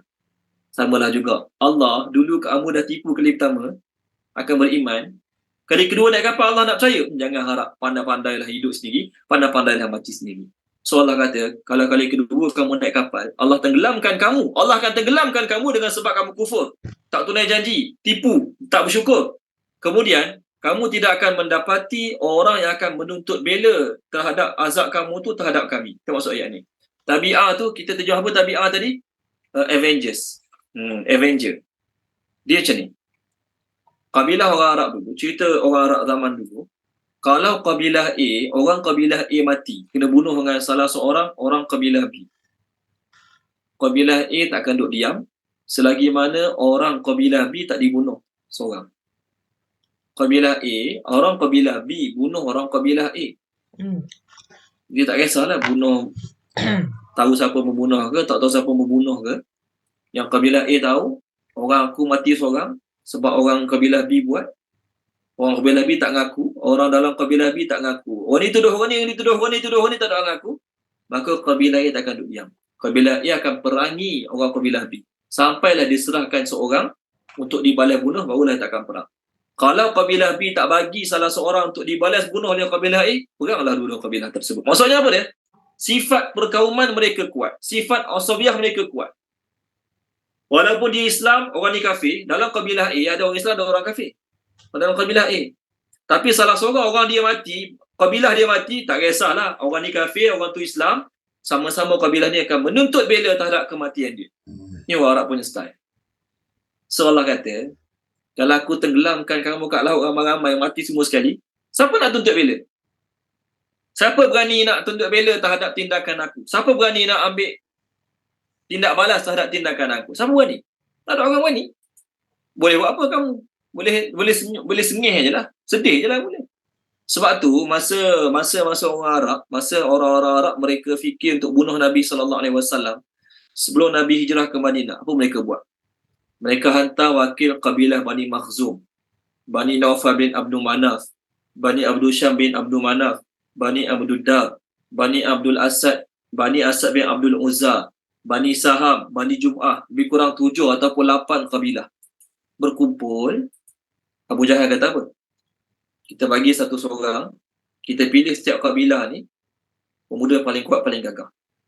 Kita pilih setiap kabilah ni pemuda yang paling kuat, paling gagah. Kita bagi pada mereka sebilah pedang seorang sebatang.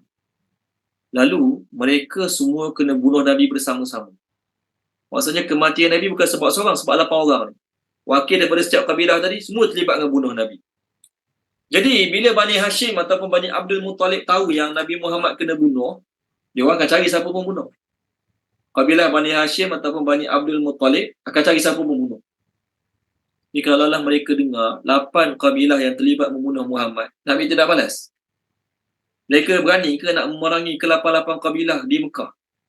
Mereka berani nak tuntut bela? Mereka berani nak hutang darah dibayar darah? Berani nak lawan 8 kabilah? Tak berani kan? Sebab tu Abu Jahal syorkan, Abu Jahal bagi pandangan, kita katakan lepas kita bunuh Muhammad supaya setiap kabilah terlibat dalam membunuh Muhammad supaya mereka tak boleh nak ambil tindak balas apa-apa. Ni style orang Mekah punya style lah kan. Kita sekarang ada undang-undang serakat polis lah zaman kita sekarang. Tapi zaman tu macam tu. Selagi puak A tak dapat seorang di kalangan puak B, kabilah B yang bunuh orang dia, selagi tu tak ada diam. Puak aku ada mati seorang, aku nak seorang juga daripada puak kamu, kena balas. Hutang darah dibalas darah, hutang nyawa dibalas nyawa. Selagi tak dapat, aku tak akan maafkan kabilah kamu. Itu tabi'ah dalam bahasa penolong. So Allah kata, kalau aku binasakan kamu kat laut, kamu mati ramai-ramai kat laut, siapa nak tuntut bela? Siapa nak tuntut bela, nak ambil tindakan? Siapa? Tak ada. Tengok saja. Boleh menangis je lah hari-hari. Orang menangis tak ada apa tindakan. Okay, baik, seterusnya. Ayat baru. Sama ayat baru. Ayat 70. Wah dan laqad demi sesungguhnya. Laqad demi sesungguhnya. Untuk sahabat-sahabat baru masuk, kita sekarang muka surat 289 ayat yang ke-70. Wah dan laqad demi sesungguhnya. Karramna kami telah memuliakan. Karramna kami telah memuliakan. Bani Adam. Terjemah dia anak-anak Adam, cucu-cucu Adam, anak cucu Adam, bolehlah, semua boleh. Wa dan hamalnahum kami telah membawa mereka. Hamalnahum kami telah membawa mereka fil barri di darat. Fi terjemah di, al-barri darat. Wa dan al-bahri lautan. Al-bahri lautan. Wa dan razaqnahum kami telah memberi rezeki kepada mereka. Razaqnahum kami telah memberi rezeki kepada mereka min daripada at-tayyibat yang baik-baik. At-tayyibat yang baik-baik. Wa dan faddalnahum kami telah memberi kelebihan kepada mereka. Kami telah memberi kelebihan kepada mereka. Anak Adam lah ni ala atas. Kasirin kebanyakan. Kasirin kebanyakan. Mimman. Kasirin kebanyakan. Mimman. Min tu daripada. Man makhluk yang. Kita terjemah man makhluk yang. Man ni siapa yang boleh. Nak terjemah orang yang tak sesuai. Nak terjemah orang yang tak sesuai. Kita terjemah mimman daripada makhluk yang khalaqana kami telah ciptakan. Khalaqana kami telah ciptakan. Tafdila dengan kelebihan yang banyak. Nak terjemah tafdila dengan kelebihan yang banyak boleh. Ataupun dengan sebenar-benar kelebihan pun boleh. Tafdila nak terjemah dengan kelebihan yang banyak boleh. Ataupun kita boleh terjemah dengan kelebihan. Sebenar-benar kelebihan. Okey. Ada seorang baru masuk ni. Anonymous. Siapa ni? Baru masuk ni. Anonymous boleh terjemah. Dia tak tulis nama. Syukri. Oh, Cik Syukri. Minta maaf lah. Tak tahu. Pakai phone lain. Itu Apa sebab dia? dia ni. Pakai phone lain dia tu sebab tak ada nama kan. Okey, tak apa.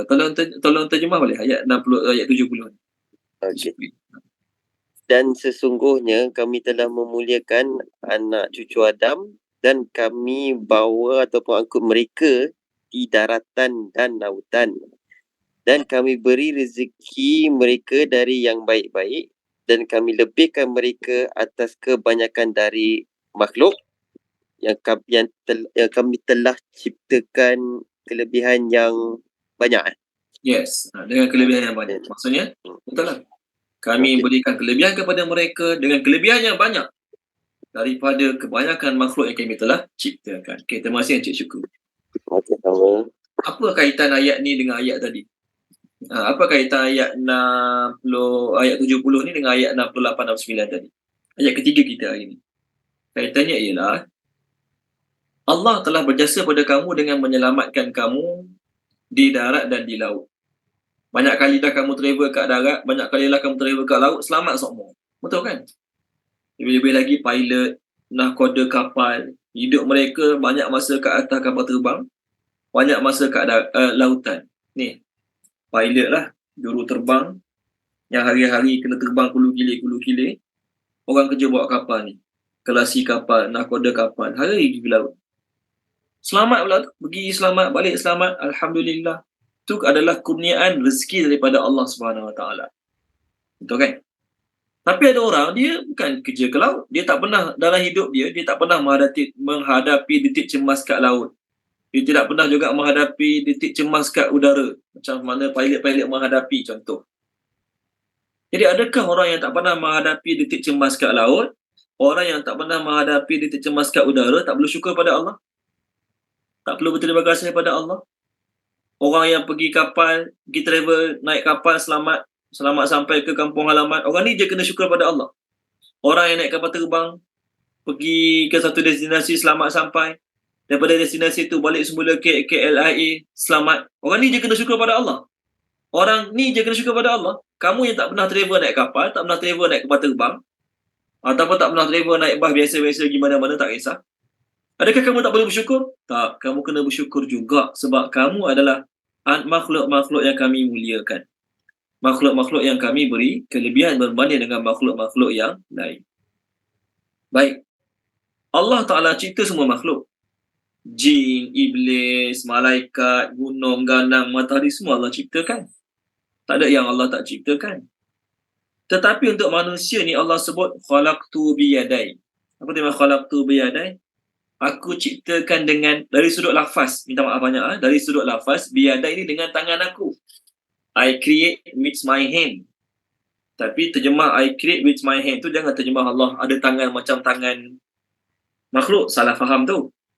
Kebanyakan terjemah, dia terjemah biyadai tu dengan kuasa. Okey. Tolong terjemah dia boleh? Puan Zafirah ada? Puan Zafirah? Ada? Cik Syukri? Orang rumah ada? Ada. Kejap. Okey, tak apa. Ambil masa pula dah. Muka surat ni 457 ayat 73, 74, 75. 74, 75. Surah Sad. Setelah selesai kejadian Adam, maka sujudlah sekalian malaikat, semuanya sekali. Melainkan iblis, ia berlaku sombong, takabur, mengingkarinya serta menjadilah ia dari golongan yang kafir. Allah berfirman, hai iblis, apa yang menghalangmu daripada terus turut bersujud kepada Adam yang aku telah ciptakan dengan kekuasaanku? Adakah engkau berlaku sombong takbur ataupun engkau dari golongan yang tertinggi? Okey, terima kasih Puan Zafirah. Terjemah dia, kenapa kamu tak nak sujud pada Adam yang aku ciptakan dengan kekuasaanku? Betul lah, terjemah tu bagus. Kenapa dia terjemahkan kekuasaanku? Tak nak orang salah faham, anggap Allah ada tangan. Orang putih dia terjemah literal. What prevent you from you prostrate to that which I create by my hand? Biadaya by my hand. Betul lah, dari sudut terjemah literalnya, Allah ciptakan dengan tangan. Tapi terjemah dengan kuasa lagi tepat. Kenapa? Takut orang salah faham. Allah ada tangan, nanti keluar tangan, ada kaki macam manusia pula, salah faham. Dalam bahasa Arab, tangan makna kuasa, tangan makna penolong. Saya baru tahulah, orang putih, ada perkataan tangan maksudnya tolong.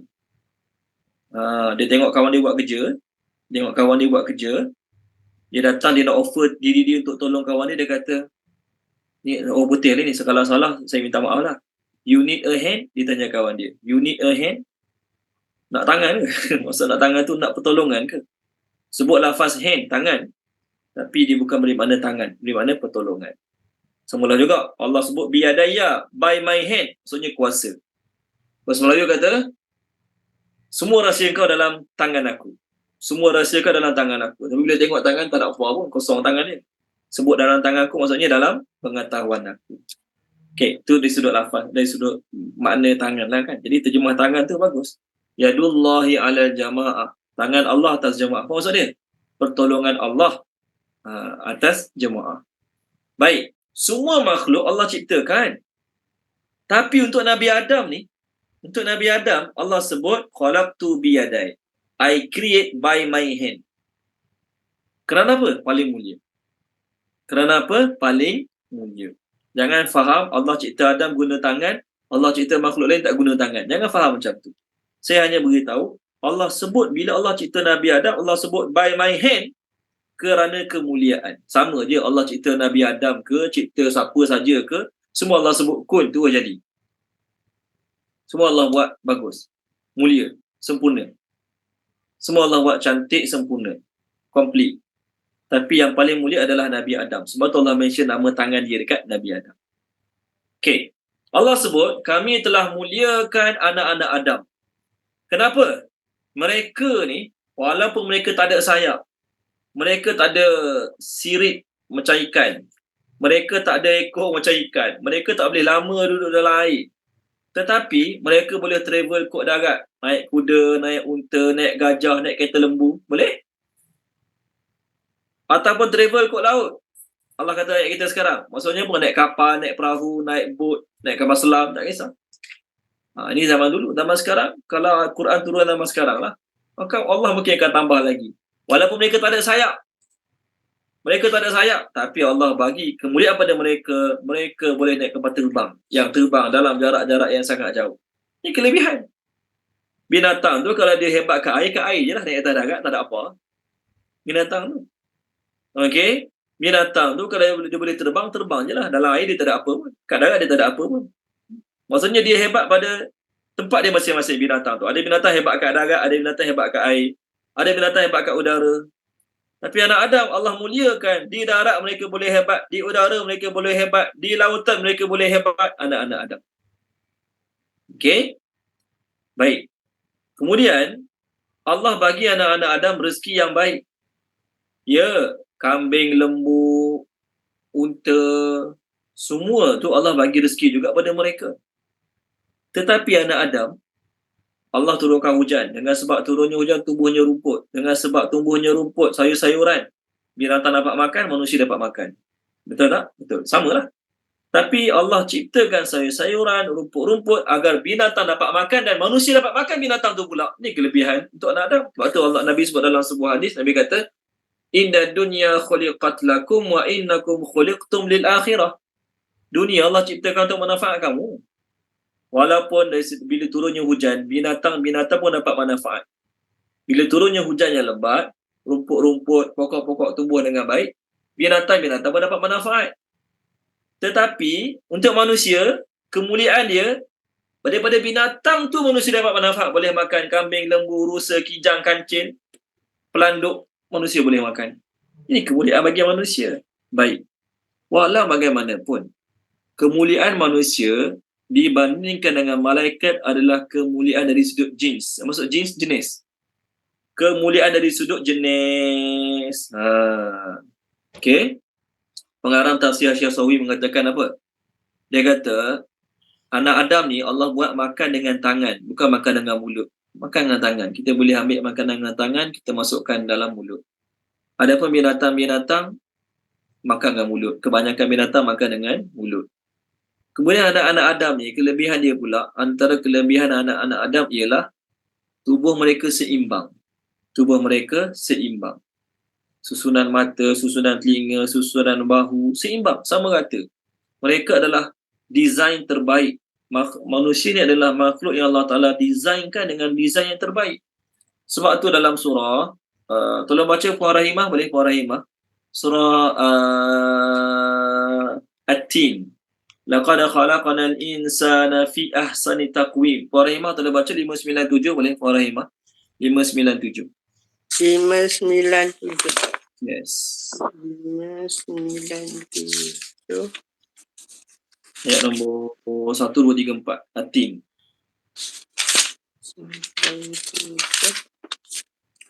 1 sampai Ustaz? 4. 4. A'udzubillahi minasyaitonirrajim. Bismillahirrahmanirrahim.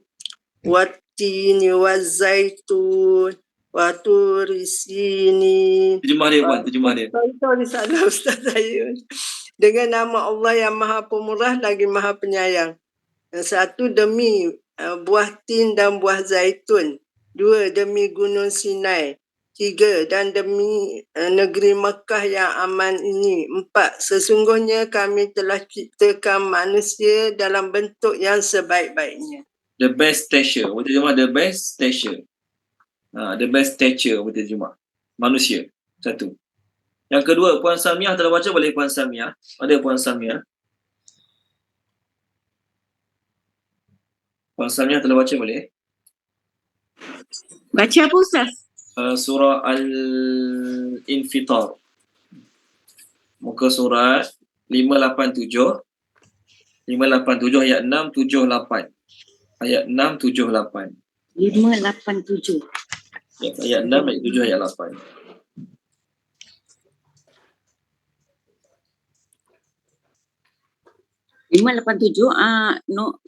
Ayat Ustaz? 6, 7, 8. 6, 7, 8. Okey. A'udzubillahi minasyaitonirrajim. Wahai manusia, apakah yang telah memperdayakan kamu berbuat derhaka terhadap Tuhanmu yang Maha Pemurah? 7. Yang telah menciptakanmu, lalu menyempurnakan kejadianmu dan menjadikan susunan tubuhmu seimbang. 8. Dalam bentuk apa saja yang dikehendaki, dia menyusun tubuhmu. Terima kasih Puan Salmiah. Terima kasih. Allah Ta'ala kata dalam ayat ni, Allah Ta'ala is the one who create you, fashionate you perfectly and give you due proportion. Sempurna, seimbang, manusia. Dalam mana-mana bentuk yang Allah Ta'ala kehendaki. Manusia adalah ciptaan terbaik. Ciptaan terbaik, rupa bentuk terbaik, berdiri dengan 2 kaki. Sebab kebanyakan binatang Allah Ta'ala buat berdiri dengan 4 kaki. Di antaranya lagi Allah Ta'ala telah menciptakan semua makhluk-makhluk kat dunia ni untuk manfaat bagi manusia. Tujuan Allah cipta makhluk ni supaya manusia paling banyak dapat manfaat. Barulah makhluk-makhluk lain dapat manfaat. Di antaranya lagi, Allah Ta'ala telah melantik malaikat-malaikat untuk jadi khadam. Bekerja untuk manusia kerana kemuliaan bagi manusia. Kita ni ada masa tidur, ada masa rehat, tapi malaikat yang jaga kita setiap masa catat perbuatan kita, setiap masa catat perbuatan kita. Kita ni, manusia ni, sama ada Islam, kafir, Islam beramal, Islam tak beramal, setiapnya Allah sediakan malaikat. Setiapnya Allah sediakan malaikat untuk jaga dia daripada ditimpa musibah. Bukan untuk Islam saja, orang kafir pun ada. Tuan Haji Rashid telah baca, boleh Tuan Haji Rashid? Surah Ar-Ra'du, saya cari sekejap. Ni dipanggil malaikat-malaikat penjaga. Saya muka surat sekejap, tak jumpa lagi. Ar-Ra'du 250. 250 ayat 11. Boleh Tuan Haji Rashid? 250 ayat 11.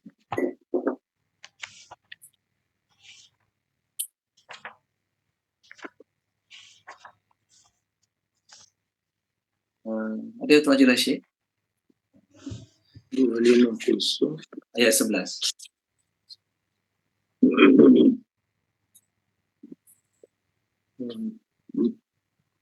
Bismillahirrahmanirrahim. Baginya manusia ada malaikat-malaikat yang yang selalu menjaganya bergiliran daripada depan dan belakangnya. Mereka menjaganya atas perintah Allah. Sesungguhnya Allah tidak akan mengubah keadaan sesuatu kaum sehingga mereka mengubah keadaan diri mereka sendiri. Cukup Tuan Haji Rashid. Terima kasih Tuan Haji Rashid. Sama. So Allah bagi setiap manusia ada malaikat jaga-jaga, gili-gili jaga dia. Contoh hari ni, kita benci kat seorang kafir ni, kita ramai-ramai orang Islam berpakat nak bunuh, nak binasakan orang kafir tu hari ni. Contoh lah ni, orang kafir tu menjahat sangat. Tapi dalam takdir Allah, orang kafir tu takkan mati hari ni. Jadi kita 20 orang Islam, semua nak bunuh orang kafir tu hari ni. Tapi dalam takdir Allah dia takkan mati. 20 orang tu ada pakai pistol, senapang, panah, bom, macam-macam lah guna nak binasakan seorang kafir ni. Tapi dalam takdir Allah dia takkan mati hari ni. Maka malaikat akan jaga dia daripada terkena musibah hari ni. Hebat tak manusia tu? Hebat. Sebab apa? Ada malaikat jadi bodyguard dia tak payah bayar gaji. Allah suruh malaikat tu jaga dia. Kerana apa? Kemuliaan manusia tu sendiri. Semua manusia, masa kita tidur, lubang telinga kita terbuka, terdedah, lubang hidung kita terbuka, terdedah. Siapa yang jaga lubang telinga, lubang hidung daripada dia masuki serangga? Semut masuk ke, kerengga masuk ke, semut hitam masuk ke? Siapa jaga? Kutu babi masuk bukan masa kita tidur. Kutu babi masuk masa kita duduk main kat semut samun tu. Ni contohlah. Kenapa? Kerana Allah jaga, hantar malaikat untuk jaga kita. Inilah kemuliaan bagi manusia. Kemudian, manusia ni makhluk yang mulia. Lepas mati Allah suruh cuci jenazah pula. Mandi jenazah, sucikan jenazah. Okey? Manusia Allah muliakan, lepas mati Allah suruh kita sembahyangkan jenazah. Sembahyangkan kepada Allah, suruh kita mandikan jenazah. Adapun benda lain mati, sunat tanam. Kucing mati, sunat tanam. Lembu mati, sunat tanam. Tak nak tanam, tak apa. Kucing mati, pum, campak dalam sungai. Boleh. Tak haram, tak berdosa pun. Malah nak gali rumah tanam kucing, dia buku surat khabar, buku dalam plastik, pun campak dalam sungai. Boleh. Tak haram, tak berdosa pun. Sunat je tanam. Tak tanam, tak apa. Tapi orang mati boleh? Tak boleh. Dosa semua orang kalau orang mati tak nak tanam. Tak nak kebumikan. Allah muliakan manusia. Lepas mati Allah suruh sucikan jenazah dia. Untuk orang Islam lah kan. Ada pun orang kafir tak ada lah suruhan macam tu. Orang kafir tak ada suruh macam tu. Allah tak suruh mandikan orang kafir. Tapi orang kafir Allah Ta'ala suruh kebumikan. Kerana apa? Kemuliaan badan manusia. Kemuliaan makhluk manusia. Kemudian manusia Allah kurniakan dengan ilmu. Allah kurniakan dengan ilmu, dengan akal mengatasi binatang-binatang yang lain. Okey, baik. Kelebihan manusia berbanding dengan malaikat. Kita kata apa? Kelebihan dari sudut jenis. Adapun dari sudut individu, kita tak boleh kata semua manusia lagi mulia pada semua malaikat. Tak boleh. Okey, saya tanyalah tuan-tuan dan puan-puan satu soalan.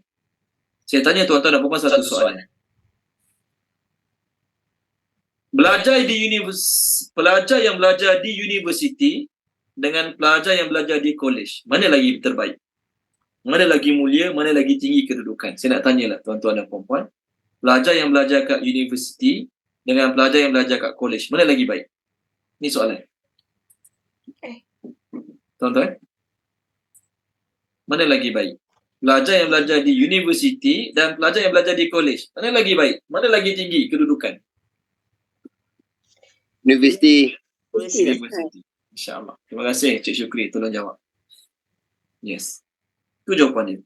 Pelajar yang belajar di universiti lagi terbaik kedudukan dia banding dengan pelajar di college. Tapi ada tak dalam suasana kita hari ni pelajar-pelajar universiti yang pemalas? Universiti yang dia belajar tu universiti terbaik, tak semua orang dapat masuk.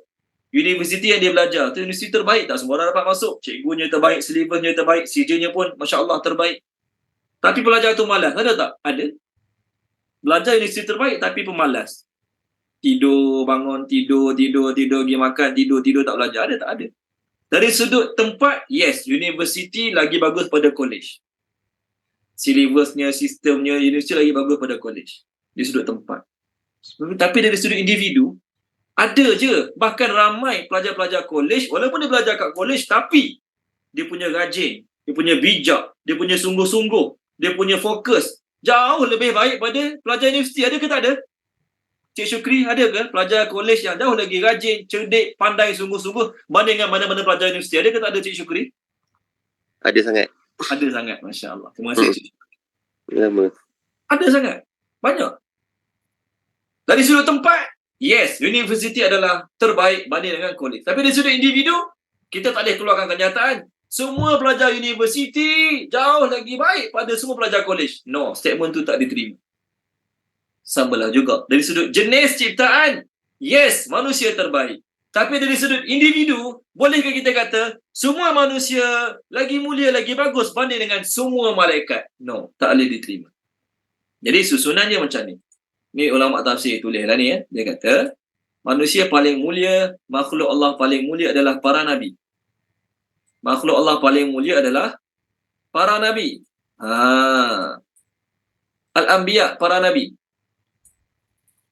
Lepas para nabi, siapa dia? Al-Malaikah Al-Arba'ah. Al-Malaikah Al-Arba'ah. Malaikat yang 4. Malaikat yang 4. Siapa malaikat yang 4? Jibril, Mikail, Israel, Israfil. Jibril, Mikail, Israel, Israfil. Nampak malaikat yang 4 ni? Jadi antara para nabi dengan malaikat 4, siapa lagi mulia? Para nabi lagi mulia. Sebab ada tempat-tempat malaikat tak boleh naik, nabi boleh naik. Ada tempat-tempat yang malaikat tak boleh naik sampai situ je. Tapi nabi boleh naik. Para nabi boleh naik. Boleh. Malaikat yang 4 ni banding dengan para sahabat, orang-orang soleh, wali-wali Allah, para tabi'in, ahli sufi, Syekh Abdul Qadir Jailani, Imam Bukhari, Imam Syafi'i, Imam Muslim, imam-imam muhaddisin. Siapa lagi baik? Takkanlah nak kata Imam Bukhari lagi baik pada malaikat Jibril, takkan cakap macam tu kan? Jadi bawah pada malaikat 4 adalah as-salihin. Manusia-manusia yang soleh. Manusia-manusia yang soleh. Siapa manusia soleh ni? Para sahabat, imam-imam hadis, imam-imam fiqh, imam-imam mazhab. Orang yang bermati-matian, bertungkus lumus, berhempas pulas untuk bawa umat pada Allah. Itu orang-orang yang soleh. Di setinggi mana pun Imam Syafi'i, Imam Bukhari, Imam Muslim, Imam Ghazali, takkanlah imam-imamnya lagi tinggi pada para malaikat 4 orang ni. Nampak? Dari sudut individu, tak boleh melebihi malaikat yang 4 orang ni. Kita panggil ketua para malaikat 4 orang. Kemudian, lepas orang soleh ni dipanggil Al-Malaikah.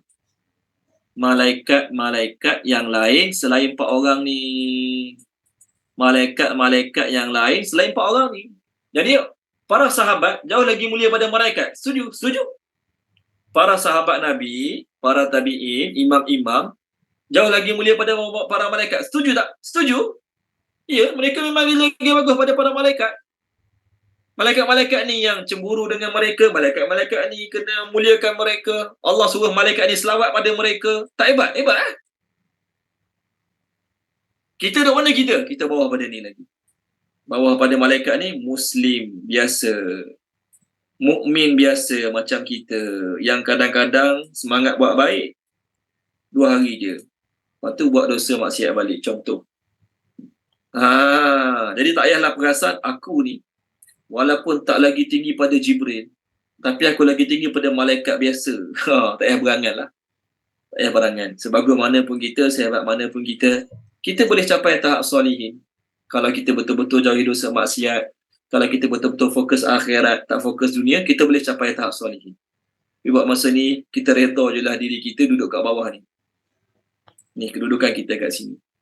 Bawah pada ni barulah kafir.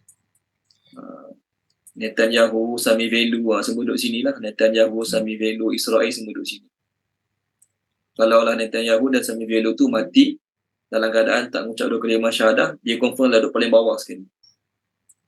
Mungkin antara kita dengan ni, bawah ni, atas sikit, antara orang Islam dengan orang kafir, boleh jadi lembu duduk sini. Lembu, kambing, monyet, buruk boleh duduk sini. Kerana apa? Orang, manusia ni Allah ciptakan mulia. Manusia ni Allah ciptakan mulia. Tapi, bila dia mati tak bawa iman, tak bawa amal soleh pada Allah, dia lagi hina pada binatang. Binatang mati tak kena masuk neraka. Binatang mati tak kena siksa dalam neraka. Orang kafir mati, tak bawa iman, tak bawa amal, kena duduk dalam neraka. Ibrahim Adham. Cerita sangat masyhur lah Ibrahim Adham. Ibrahim Adham, dia ibadat dalam hutan. Datanglah raja pada zaman tu, bawa dia punya pegawai-pegawai dia, bodyguard dia, bawa anjing, memburu lah. Jumpa Ibrahim Adham, dia tanya, kamu dengan anjing aku siapa lagi mulia? Kamu dengan anjing aku siapa lagi mulia? Maka Ibrahim Adham jawab, kalau aku mati bawa iman, bawa amal sempurna dan Allah terima amal tu, aku lagi mulia pada anjing tu. Tapi kalau aku mati tak bawa iman, tak bawa amal, kena masuk neraka, anjing tu lagi mulia pada aku. Ini untuk kita, pengajaran untuk kita. Kita pandang keji pada binatang, pandang keji pada anjing, pandang keji pada khinzir. Tapi tahu tak khinzir tak kena masuk neraka, kita kena masuk neraka. Kalau kita tak beramal sungguh-sungguh pada Allah SWT. Ini pendapat saya lah ni, dalam kitab ni susunan ni, dalam kitab tafsir susunan dia ni Al-Anbiya, malaikat 4 orang, orang-orang soleh, malaikat-malaikat lain, kita. Jadi kita boleh capai tahap ni. Kita boleh jadi lagi baik pada malaikat-malaikat biasa, kita tak akan lebih pada malaikat 4 orang ni. Para nabi mesti lebih pada 4 orang malaikat ni, 4 malaikat ni. Kita buat masa ni, kita redalah kedudukan kita, sebaik mana pun kita, sebagus mana pun kita, sehebat mana pun kita redalah kita tak boleh baik daripada malaikat-malaikat biasa. Jadi kalau kita tak boleh nak melepasi tahap malaikat-malaikat biasa, malaikat-malaikat 4 orang ni lagilah jauhnya. Jadi para sahabat, hebat macam mana pun mereka tetap tidak melebihi 4 orang malaikat mulia ni. Nampak? Ni susunan dia. Lembu ni saya tambah dah ni. Jangan percaya sangat ni, pendapat saya sendiri lembu ni. So, orang mukmin, orang Muslim lagi mulia bandingan orang kafir. Dari sudut jenis, yes, manusia adalah jenis ciptaan Allah yang paling mulia. Dari sudut jenis ciptaan. Tapi dari sudut individu, ini susunan dia. Semula juga. Sekolah tahfiz dengan giat marah mana lagi bagus? Sekolah tahfiz dengan giat marah mana lagi bagus? Saya tak kata giat marah tu tak bagus, jahat ke, hina ke, tak. Giat marah, belajar pomen kereta, belajar buat bangunan, giat marah, baguslah. Tapi dari sudut kemuliaan, sekolah tahfiz lagi mulia pada giat marah. Boleh tak saya keluarkan kenyataan, semua belajar tahfiz jauh lebih baik pada belajar giat marah? Tak ada. Ada je belajar tahfiz yang loklak, tahu loklak. Isap rokok lah, keluar malam lah, ada je. Sekolah belajar tahfiz yang buat hal. Dari sudut individu, kita tak boleh kata, kita tak boleh kata semua pelajar tahfiz adalah terbaik dalam Malaysia ni berbandingan pelajar sekolah biasa. No, tak boleh cakap macam tu. Kerana apa? Dari sudut sekolahnya, silibusnya, yes, sekolah tahfiz lagi baguslah, belajar Quran semua. Tapi dari sudut individu, tak, berbeza-beza. Samalah juga. Manusia sebenarnya lagi mulia pada malaikat, dari mulia lagi binatang-binatang. Tapi kalau individu tu tak jaga kemuliaan dia buat nafsu, buat dosa ikut suka hati dia, maka dia bukan sekadar lagi rendah pada malaikat, dia boleh jadi lagi rendah lagi berbanding dengan binatang-binatang. Okey, boleh kita berhenti sini dulu. Bersama minggu depan insya-Allah. Tak sempat satu ayat lagi. Tak apa, kita sambung minggu depan insya-Allah. Apa yang baik daripada Allah Subhanahu Wa Taala, apa yang tak baik daripada kekurangan kelemahan saya, mohon maaf pada tuan-tuan dan puan-puan, minta kepada Allah Subhanahu Wa Taala. Bismillahirrahmanirrahim. Subhanallah wa bihamdihi, subhanakallahumma bihamdika, asyhadu an la ilaha illa anta, astaghfiruka wa atubu ilaik. Allahumma zayyinna bi zinatil Qur'an wa akrimna bi karamatil Qur'an wa syarrifna bi syarafatil Qur'an wa adkhilna al-jannata bi syafa'atil Qur'an ya dzal fadli wal ihsan.